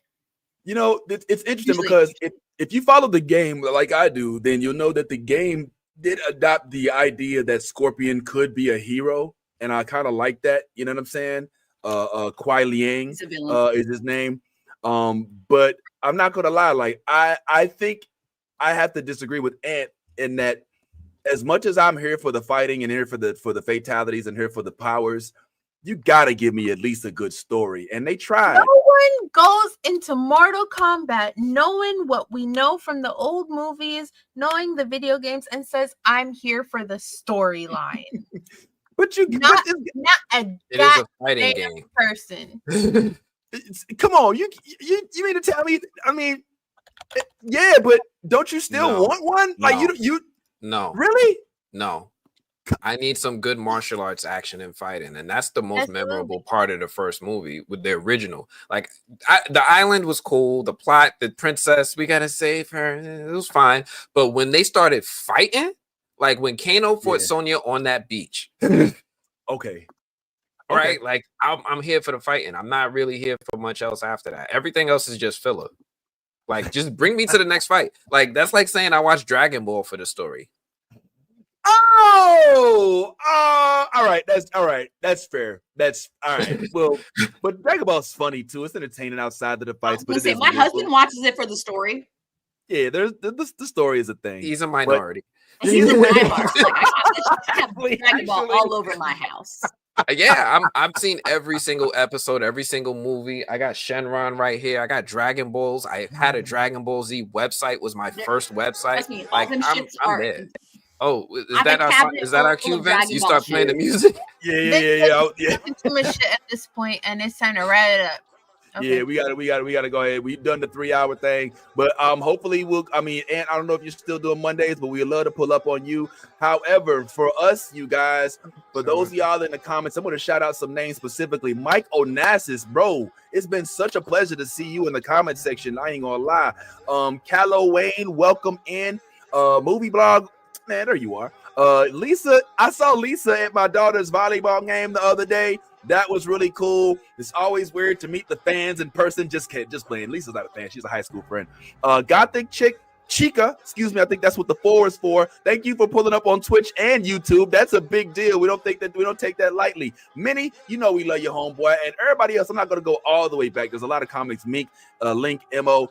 Everybody who's in here, sincerely appreciate y'all pulling up, and make sure y'all pull up. We will still be broadcasting these next 2 weeks. They just won't be live unless, who knows, maybe we change our mind and film something and pre-record, but you don't know. But on behalf of myself, the homie Yaz, the homie Nolly, the homie Ant, Bad Ty, who's not here with us right now, even some of our recurring guests like Omar, Tiffy, Kev, Steph, the homie Minnie, and everybody who messes with us in this endeavor, we just want to say thank you for giving us your Saturday mornings. And even those who watch us on the replay, thank you so much, man, for chiming in, for being a part of our family as we continue to grow. And we got bigger and better things that we planning for 2025. So don't go too far. Sincerely appreciate it. Make sure you subscribe to all of these little names that you see. Go to the Instagrams and hit that follow button, hit that like button, head to the movie blog and subscribe to YouTube and the Instagram page if you haven't already, because I plan on pulling up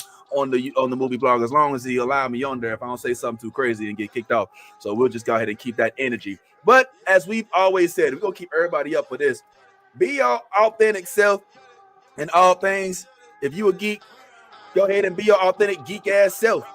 In 2025, be even geekier. Damn it. Why not? Shoot. It's a quarter century, bitch. Let's go ahead and turn it on up. And in all things, like we always say, if you a legit geek, go ahead, lift that geek flag. I love the new blurred order. You should too. Whoa.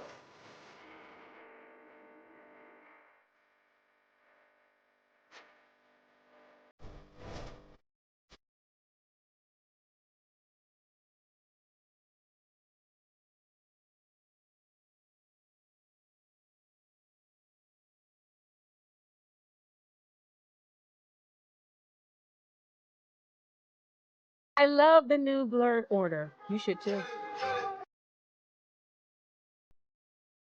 I love the new blurred.